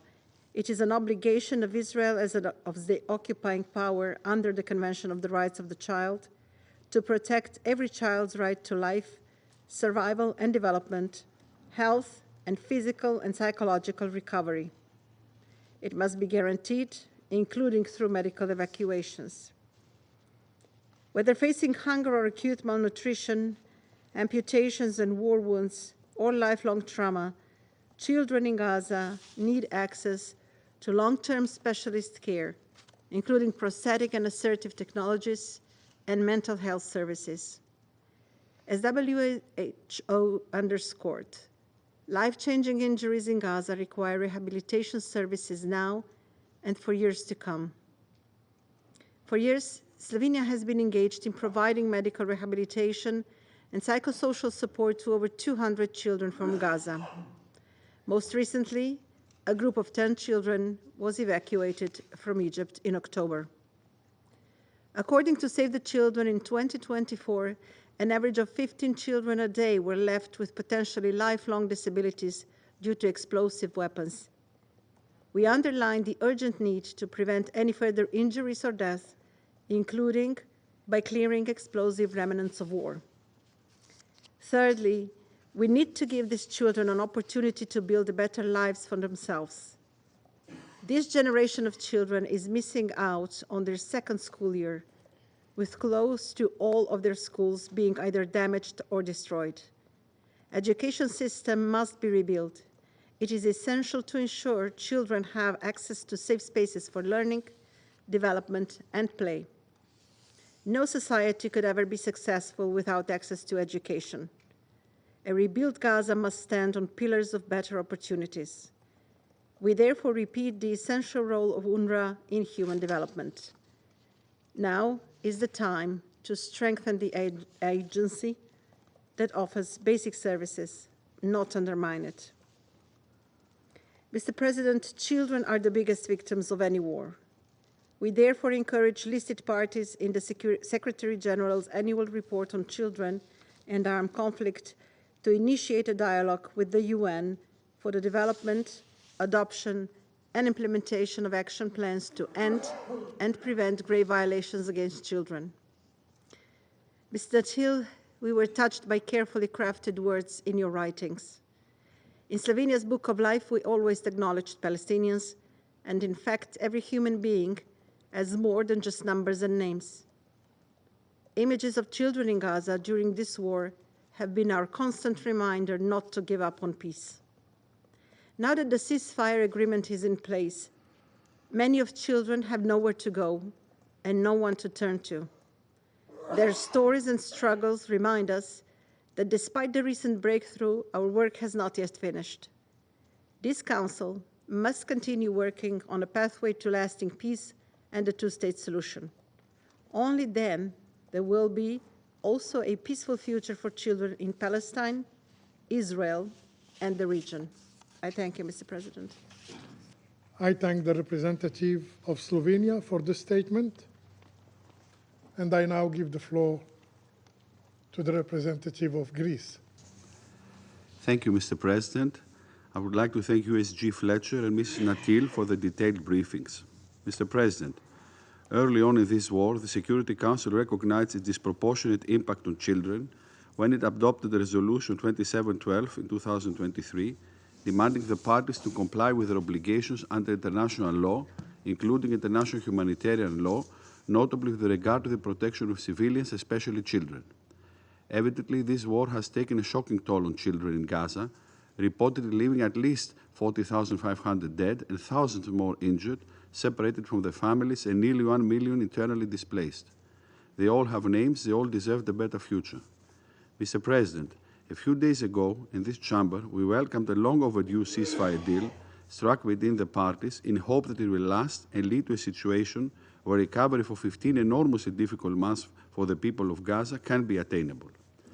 We understand the shock on Israeli society and the international community by the horrendous attacks of October 7 by Hamas, which also led to the killing and abductions of many children. At the same time, international law, international humanitarian law must remain the compass of our behavior. In this vein, we join our colleagues in asking the parties to adhere to the ceasefire deal and respect the provisions of international humanitarian law. We cannot but stress the importance of ensuring the protection of all civilians at all times, including humanitarian workers, in line with international humanitarian law. We also encourage parties listed in the Secretary General's report to engage with the United Nations on preventing violations committed against children. The suffering of civilians must come to an end. All crossings should be open for aid delivery that should come quickly and at scale to meet the urgent needs of a starving population. UNRWA's operations remain vital for the thousands of children in Gaza stripped of their basic rights to safety, to healthcare, to education. There can be no day-after scenario for the Gaza Strip without child-centered services. The valuable work of UNRWA and other international organizations like UNICEF cannot be overstated, and we proudly continue to support them. Mr. President, protection of children is central to our conscience as human beings. Greece has decided to actively take steps to alleviate the suffering of children in Gaza.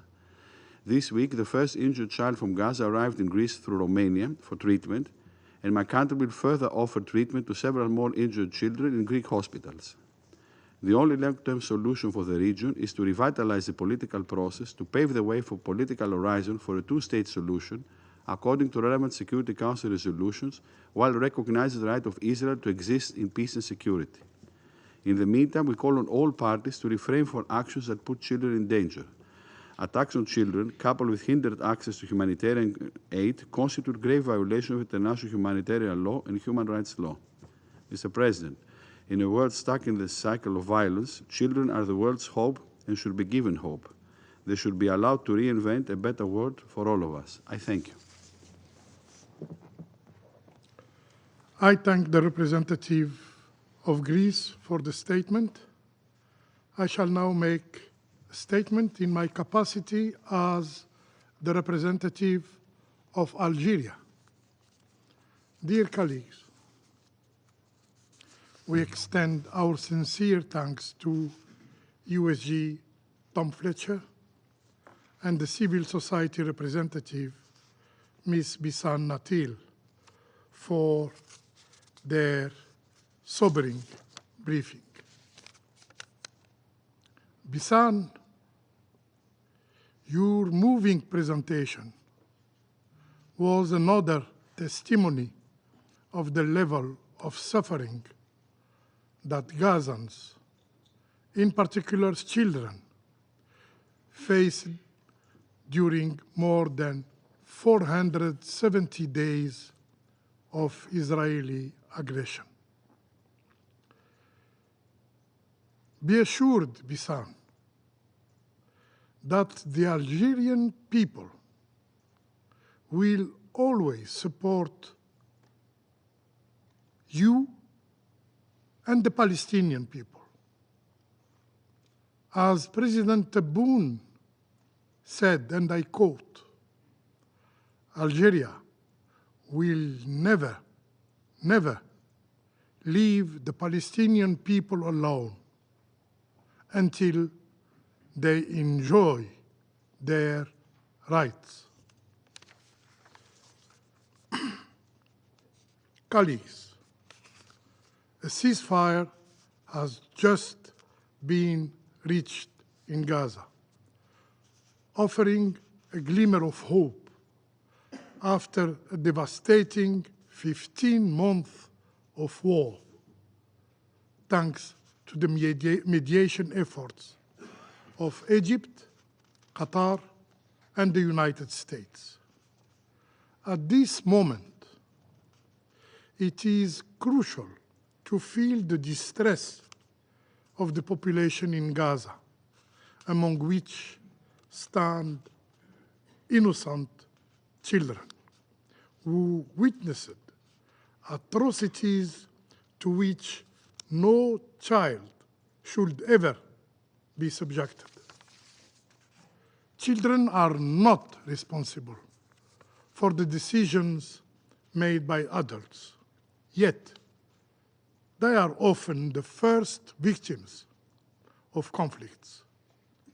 This tragic reality is true across the globe, but in Gaza, the situation has reached unprecedented levels. These events that unfolded before our eyes were not merely a conflict. This was a war against children, a war against innocence.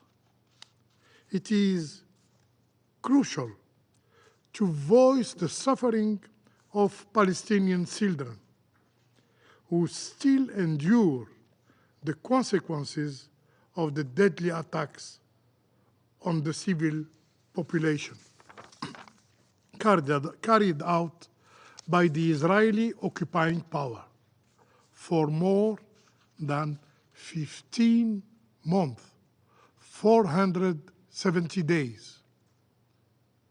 Attacks leading to astonishing figures. Thousands of injuring children, among which the highest number of child amputees in modern history. An estimated of 17,000 unaccompanied children are separated from their parents. Nearly 1 million displaced from their homes. And we should not forget about the children who lost their lives as a consequence of armed attacks, bombing, hunger, and lack of access to health care, and even frozen to death, to mention but a few of the violations of international humanitarian law. According to various NGOs, more than 18,000 children have been killed in Gaza making up 44% of the victims. And real figures are surely higher, much higher. While the rubble is not fully cleared in Gaza, an estimated of 20,000 children are now reported as missing. These children, whose lives were brutally ended by Israeli attacks before they could bloom, will never have a chance to grow old. Their passing will leave an emptiness that cannot be filled in the lives and hearts of their family and loved ones. Colleagues, while Gaza is regaining calm, which we hope will lead to a permanent ceasefire and the withdrawal of the Israeli army, the situation there remains dire. The scale of destruction is immense. The long-term consequences on the lives of people in Gaza, particularly children, are also profound as they suffer significant losses, face severe trauma, experience injuries, and are subject to displacement. These children are now out of school. They have no access to health care. This is the dark reality children in Gaza are experiencing. The perpetrators of this heinous killing, heinous crime against children must be held accountable. There should be no room for impunity, no room for immunity. Colleagues, it's time for recovery, and we must act urgently to save lives and help children heal. The damage caused by conflict is so extensive that even people's hope in life need to be rebuilt in Gaza. To achieve this objective, we need to focus on children by granting them access to education and to health care. With over 660,000 students currently out of school, the challenges are immense, especially considering that at least 88% of school buildings requires either full reconstruction or major repairs. Moreover, malnutrition is rampant. Over 96 of children under 2 years old are not meeting their nutritional needs due to a lack of dietary diversity. This year, an estimated 60,000 children will need treatment for acute malnutrition. In addition, 1 million children are in urgent need of mental health and psychological support. These challenges are exacerbated by the fact that 84% of health facilities have been damaged or destroyed by the Israeli bombing. Dear colleagues, let me be clear. Overcoming these challenges requires the mobilization of humanitarian community. In this regard, UNRWA, the backbone of humanitarian action in Gaza, is vital, especially in the fields of healthcare and education. The agency is indispensable. The agency is irreplaceable. Attacking UNRWA in this critical period ruin reconstruction efforts and threaten the very presence of Palestinians in their land. The conflict in Gaza has exacted a heavy toll on Palestinian children, inflicting potentially irreversible harm. The consequences threaten not only their individual future,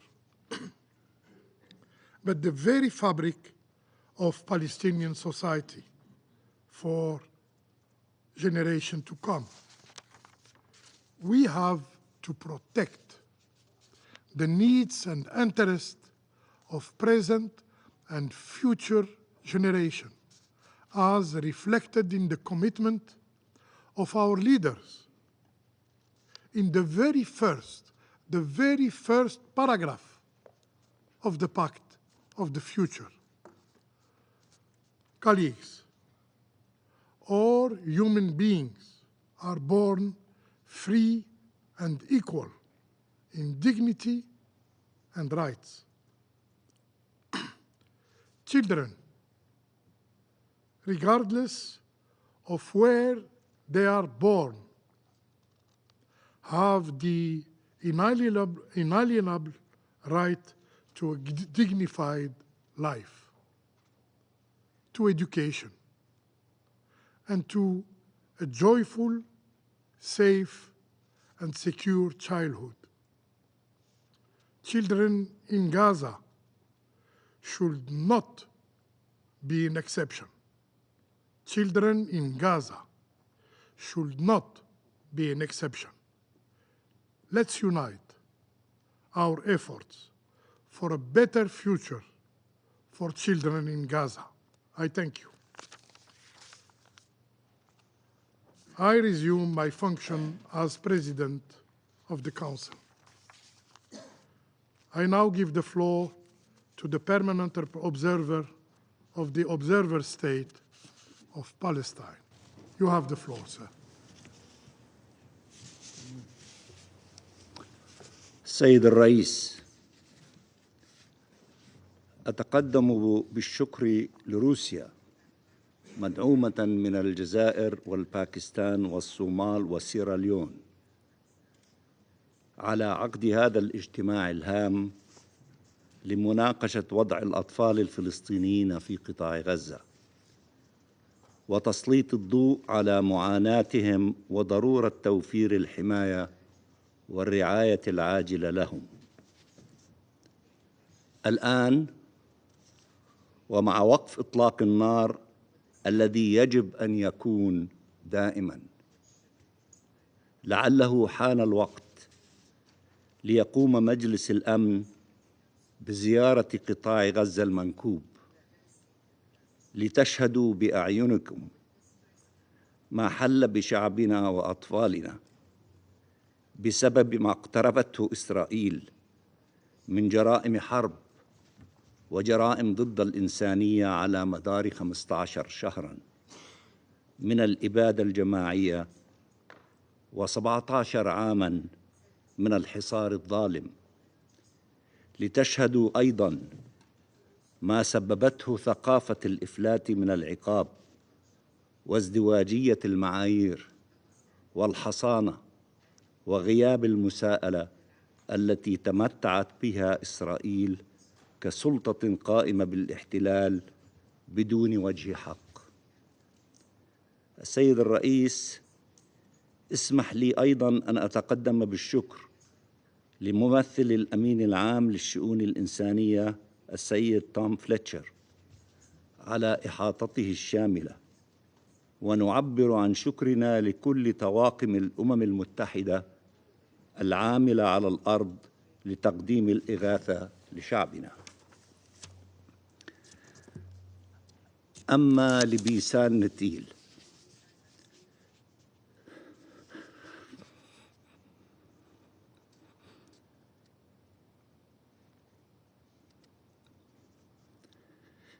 ابنتنا من غزة،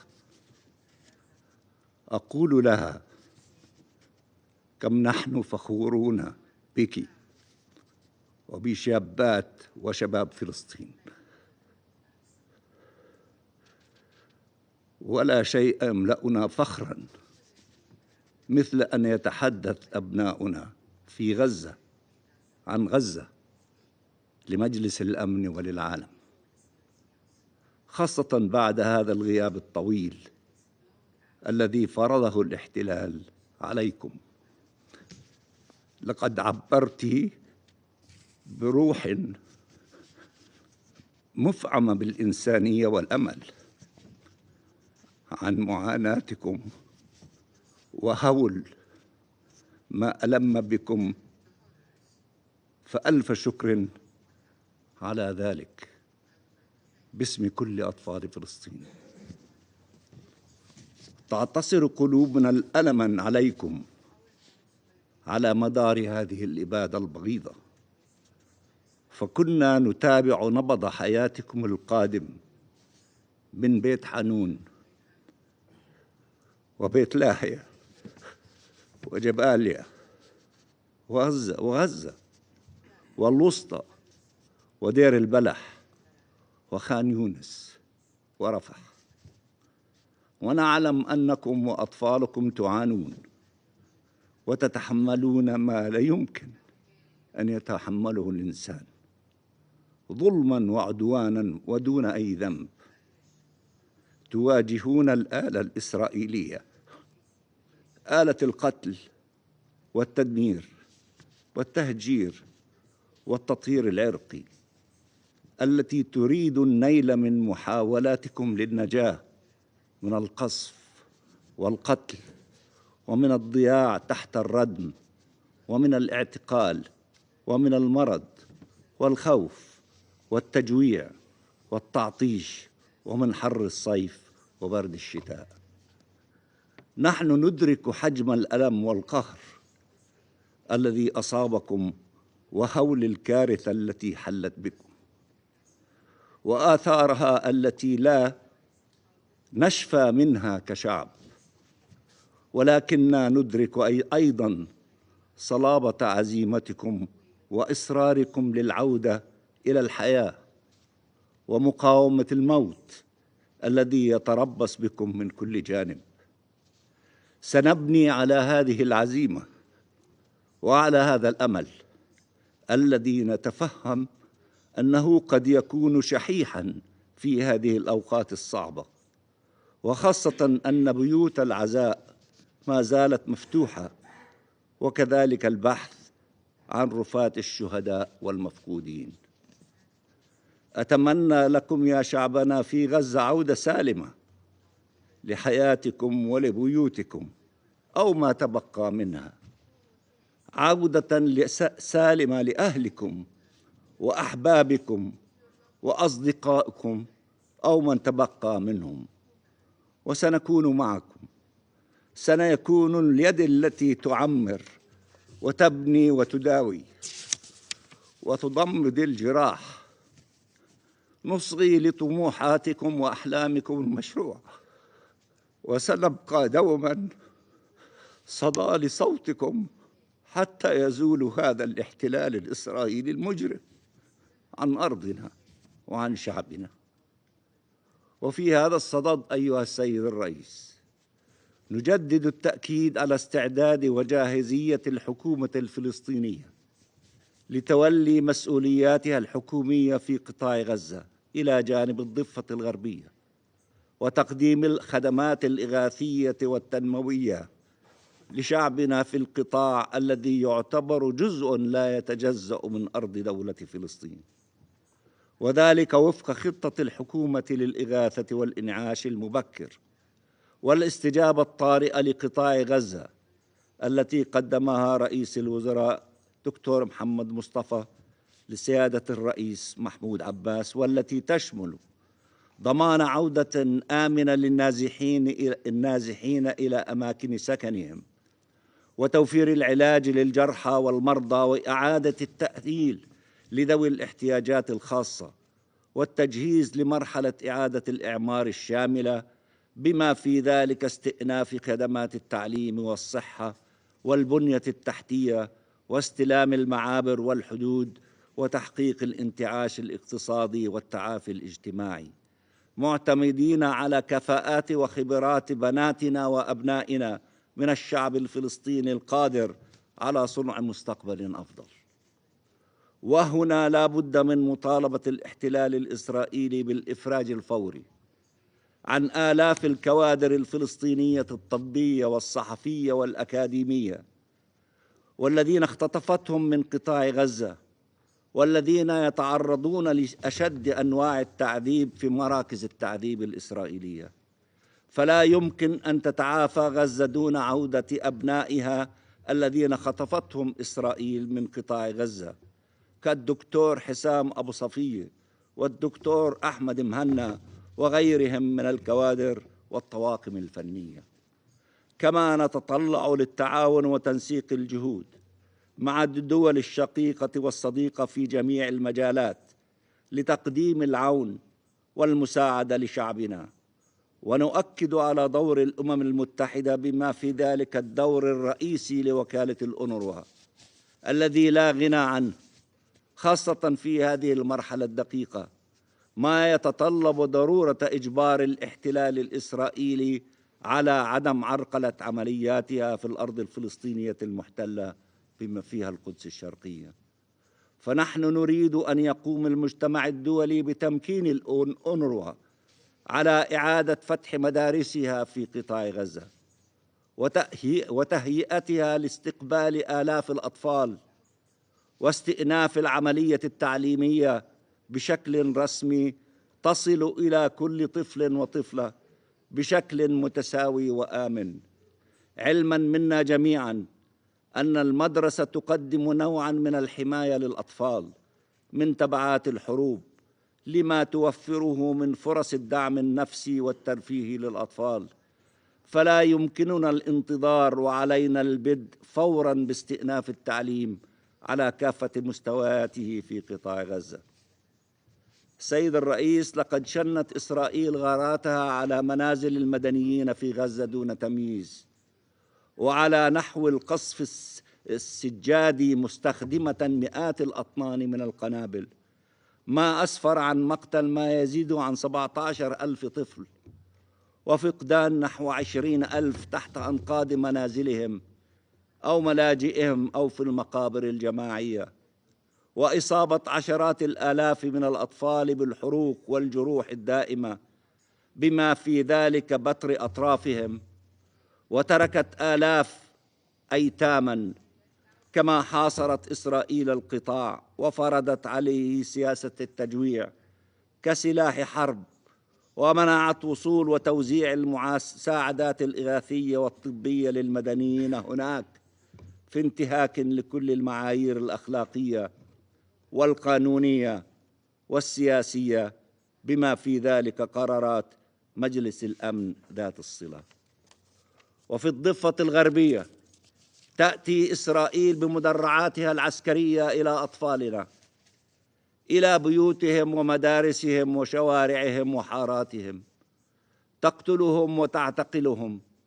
يتمدد هذا الاحتلال وإرهاب مستوطنيه في كل مدينة وفي كل شارع، في جنين ومخيمها، وفي طول كرم، وفي نابلس، وفي رام الله وقلقيلية وبيت لحم والخليل. يهدم ويهجر ويقصف ويعتقل ويحرق ويخرب وينهب ويستوطن في انتهاك صارخ للقوانين والمواثيق الدولية دون أي رادع أو عقاب. وإننا نطالب بإبقاء قوات جيش الاحتلال الإسرائيلي على قائمة الأمم المتحدة لمنتهكي حقوق الطفل في النزاعات المسلحة، حتى يكف هذا الاحتلال عن ارتكاب جرائمه ضد أطفالنا. كما نطالب الدول بحظر إرسال الأسلحة لجيش الاحتلال الإسرائيلي لإجباره على الالتزام بالقانون الدولي وتحقيق الحماية لأطفالنا. فلا يمكننا أن نقبل أن يكون هذا مصيرنا، كما لا يمكننا أن نقبل أن يكون مصير أطفالنا إما مقبرة في قطاع غزة أو معتقلاً في الضفة الغربية أو تهجيراً في القدس الشرقية. ولا يعقل أن يعيش أطفالنا اليوم قسوة الحياة التي عشناها في طفولتنا بسبب الاحتلال الإسرائيلي الممتد على مدى هذه العقود من الزمن دون أي أفق لنهايته. على دوامة العنف هذه أن تنتهي فوراً، وعلى هذا الاحتلال الذي يسرق منا الطفولة ويسرق منا الشباب ويسرق منا الحياة أن ينتهي فوراً. آن الأوان لنا ولأطفالنا أن نعيش حياة خالية من الاحتلال الإسرائيلي وعدوانه، وآن الأوان لأن يأتي جيلاً فلسطينياً لا يعرف الحياة تحت الاحتلال. آن الأوان لأن تتوقف الحرب بلا عودة وأن ينتهي الحصار بلا رجعة. آن الأوان للإفراج عن كافة أطفالنا الفلسطينيين الذين تحتجزهم إسرائيل في مراكز التعذيب والاعتقال الإسرائيلية، وضمان ألا تقوم إسرائيل بإعادة احتجازهم.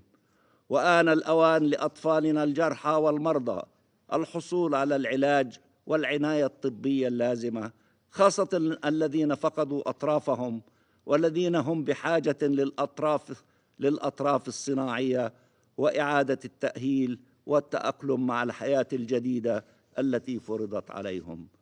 أدعوكم جميعاً إلى الانضمام لجهودنا من أجل تحقيق العدالة والسلام والأمن في منطقتنا، والذي لا يمكن تحقيقه إلا من خلال إنهاء الاحتلال الإسرائيلي غير القانوني لأرضنا وفق فتوى محكمة العدل الدولية، وتحقيق العدالة ومحاسبة المسؤولين عن الجرائم في المحاكم الدولية، وتحقيق استقلال وسيادة دولة فلسطين وعضويتها الكاملة في الأمم المتحدة، حتى يتسنى لشعبنا من ممارسة حقه في تقرير المصير، وحتى يمكن لأطفالنا أن يولدوا وينشأوا في سلام وأمان، قادرين على تحقيق أمنياتهم وبناء مستقبلهم والعيش بحرية وكرامة. وشكرا سيد الرئيس.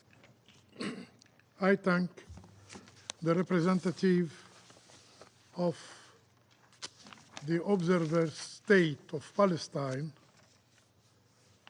for his statement. The President of the Security Council gives the floor to the representative of Israel. Mr. Benjamin, before I begin, I have noticed that when you give the floor to any member state, you just say that you give them the floor. But when it comes to Israel, you say, and I quote, the presidency or the president gives the floor.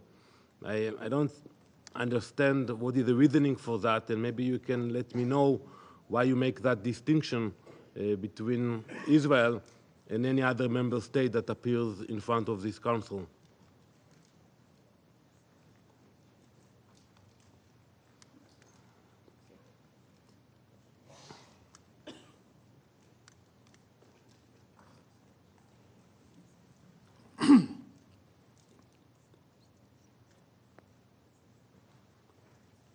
Did you finish your statement? No, I haven't started. I just wanted to know why you make the distinction when you give me the floor for the last months, since you are the president of the Security Council, and I thought it was a mistake, but now I saw that it's not a mistake, and there's something behind it. So maybe you have something against my country, but as president of the council, you should put your personal thoughts or feelings aside when you preside over the council. We are chairing this council, and the presidency of the Security Council gives the floor to the representative of Israel. You have the floor, sir. Esteemed colleagues, I must first ask, has this council ever paused to consider the plight of Israeli children? Too many Israeli children were mutilated, tortured, and murdered on October 7. Innocent lives stolen by the brutality of Hamas terrorists. 30 children were kidnapped from their homes, ripped from their families, and taken into the depths of Hamas's terror tunnels.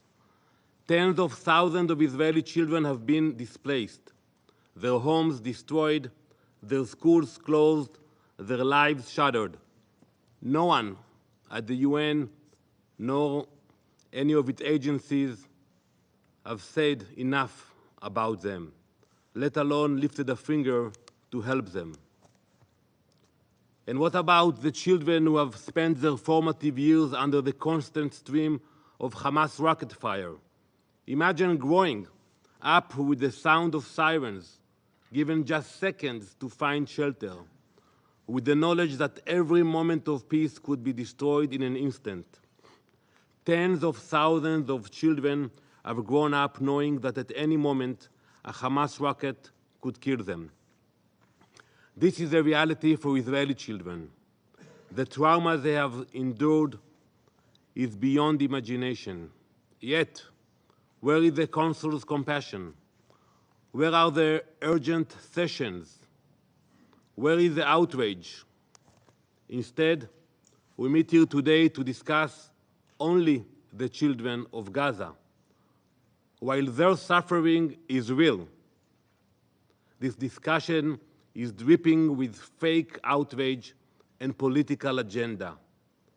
Every member of this council, including those who called for this discussion, knows who bears responsibility for their situation. It is Hamas, not Israel, that has turned Gaza into a war zone. It is Hamas, not Israel, that uses children as human shields. It is Hamas, not Israel, that places its terror infrastructure in schools, hospitals, and civilian neighborhoods. But time and time again, this council chooses to ignore these facts, choosing to vilify the democratic country that goes to every possible length to protect innocent lives. On October 7, Hamas made a deliberate choice to massacre our people. They knew, as did everyone in this chamber, that their actions would provoke the response it has. They knew they were putting their own people in harm's way, and still they carried out their atrocities, hiding behind civilians and daring Israel to act. Today's discussion is an affront to common sense. Those who truly care about the children of Gaza must condemn Hamas unequivocally. Anything less is hypocrisy. Hamas has stolen countless childhoods and poisoned those children's minds. They have turned schools into training grounds for terror, where children are taught to glorify violence and hate.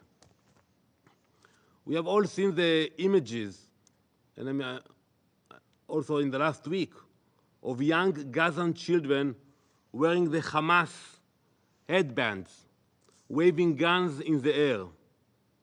That is the future Hamas wants for Gaza's children. Imagine the level of hatred they have ingrained in those countless young boys. These are not isolated examples.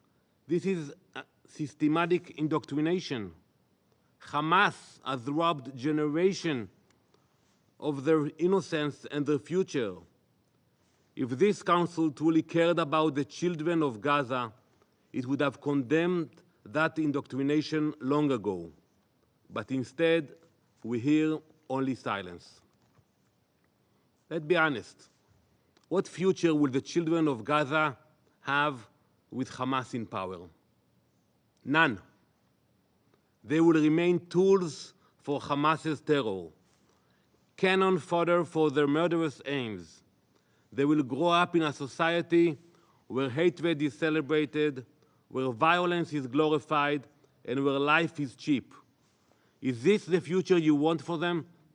Because it is the future you enable when you refuse to hold Hamas accountable. Contrast this with what could have been.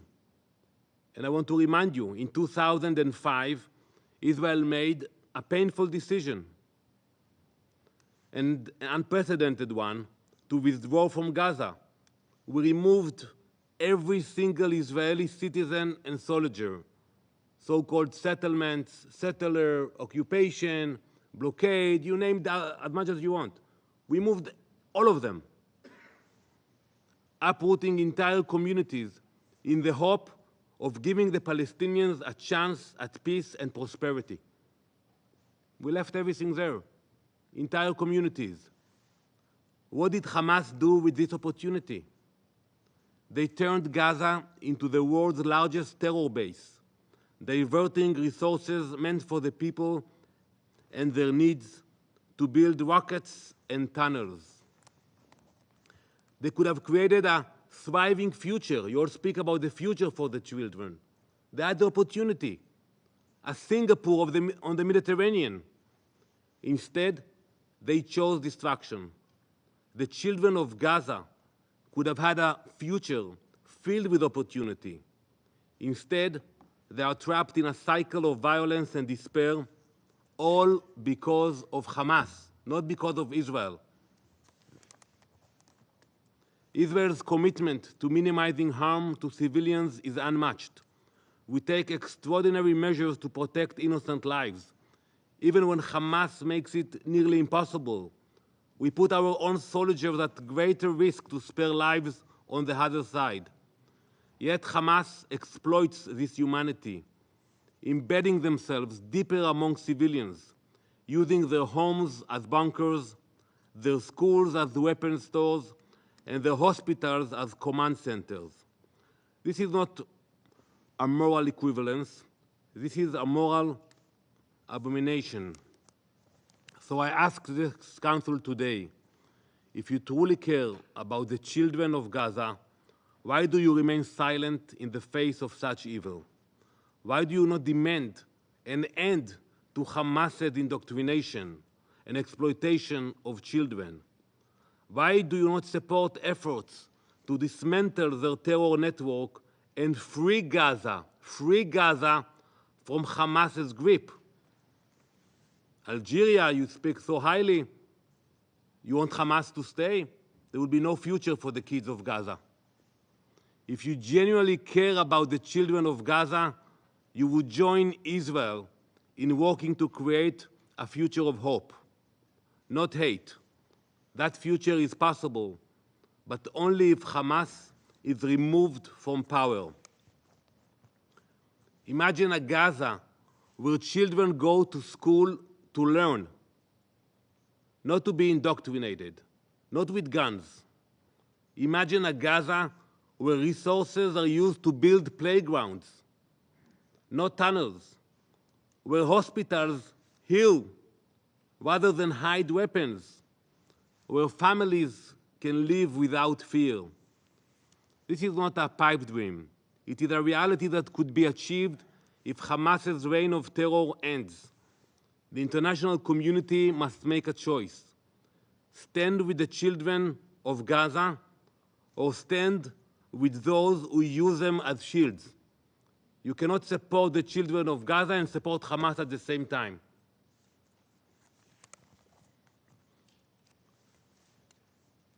By refusing to confront the truth about Hamas, the Council is not just failing Israel or the children of Gaza, you are failing humanity. This Council was created to uphold peace and justice, but if this inaction continues, terror will continue to flourish. Israel will continue to do everything in its power to protect its people and to seek a better future for all children in the region. But make no mistake, that future cannot and will not include Hamas.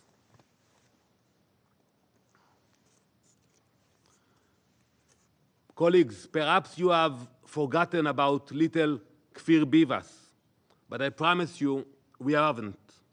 Kfir Bivas was 9 months old when he was ripped from his bed, along with his 4-year-old brother Ariel and his parents Shiri and Yarden.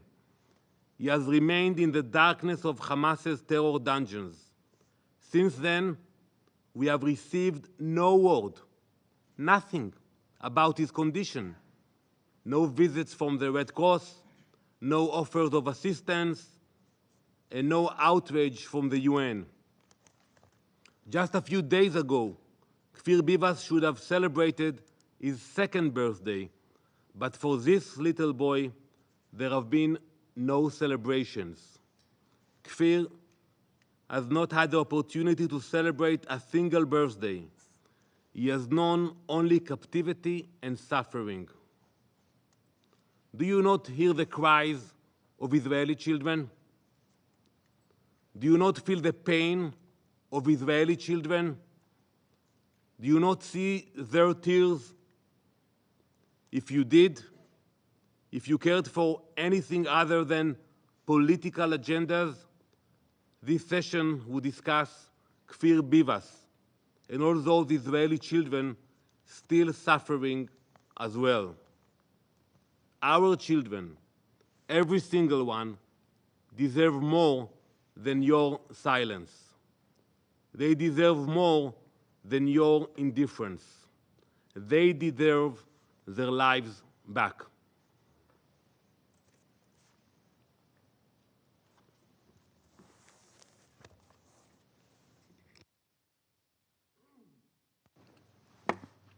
The presidency of the Security Council thanks the representative of Israel for the statement.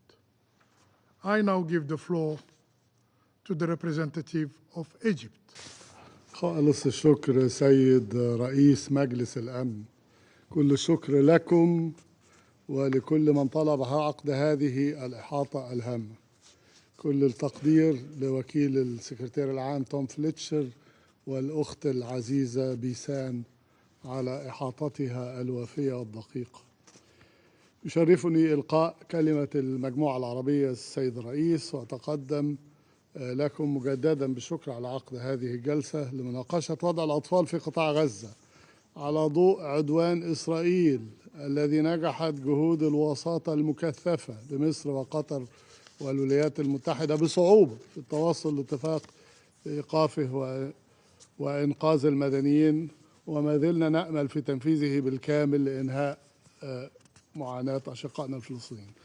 سيد الرئيس، سادة أعضاء مجلس الأمن، نتحدث إليكم بقلوب مثقلة مهمومة عن قضية هي الأكثر اعتصارا لقلوبنا، عن قضية أبنائنا في قطاع غزة الذين شهدوا أبشع تجربة يمكن أن يمر بها طفل.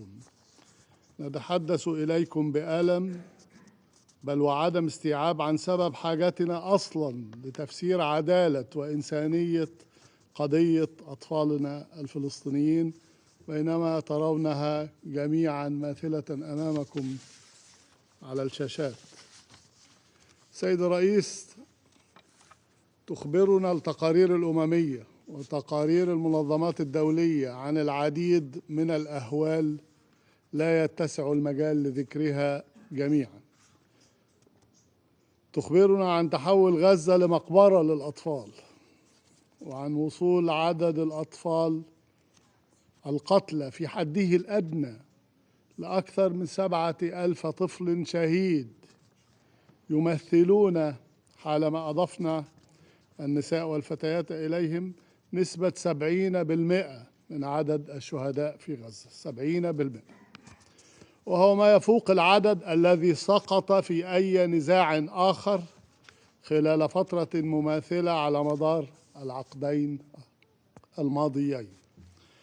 وعن آلاف الأطفال المفقودين والمهجرين والأيتام، بعضهم وحيدا دون أي فرد من أفراد أسرهم، وعن وصول عدد الأطفال مبتوري الأطراف نسبة إلى عدد السكان في غزة لأعلى معدل في العالم، أعلى معدل في العالم، وعن موت بسبب المجاعة ونقص الدواء والبرد القارس نتيجة القيود الإسرائيلية التي فرضت على المساعدات الإنسانية، وعن ضياع أكثر من عام دراسي كامل من عمر هؤلاء الأطفال، وعن حرمان كامل من الرعاية الصحية، وعن تهجير وحصار وتدمير للمنشآت التعليمية والصحية. سيد الرئيس، تعرض أطفال غزة لأهوال لا مثيل لها لسبب بسيط، لأنهم فلسطينيون وقعوا تحت الاحتلال الإسرائيلي الغاشم، تعرضوا لفظائع لا يمكن محوها من ذاكرته، وربما لا يمكن علاج تداعياتها الصحية والنفسية. دفع إسرائيل الدائم هو تحرير الرهائن، ونحن نسألكم جميعا كيف تكون مقتلة الأطفال بهذا الشكل وبهذه المعدلات سبيلا ووسيلة.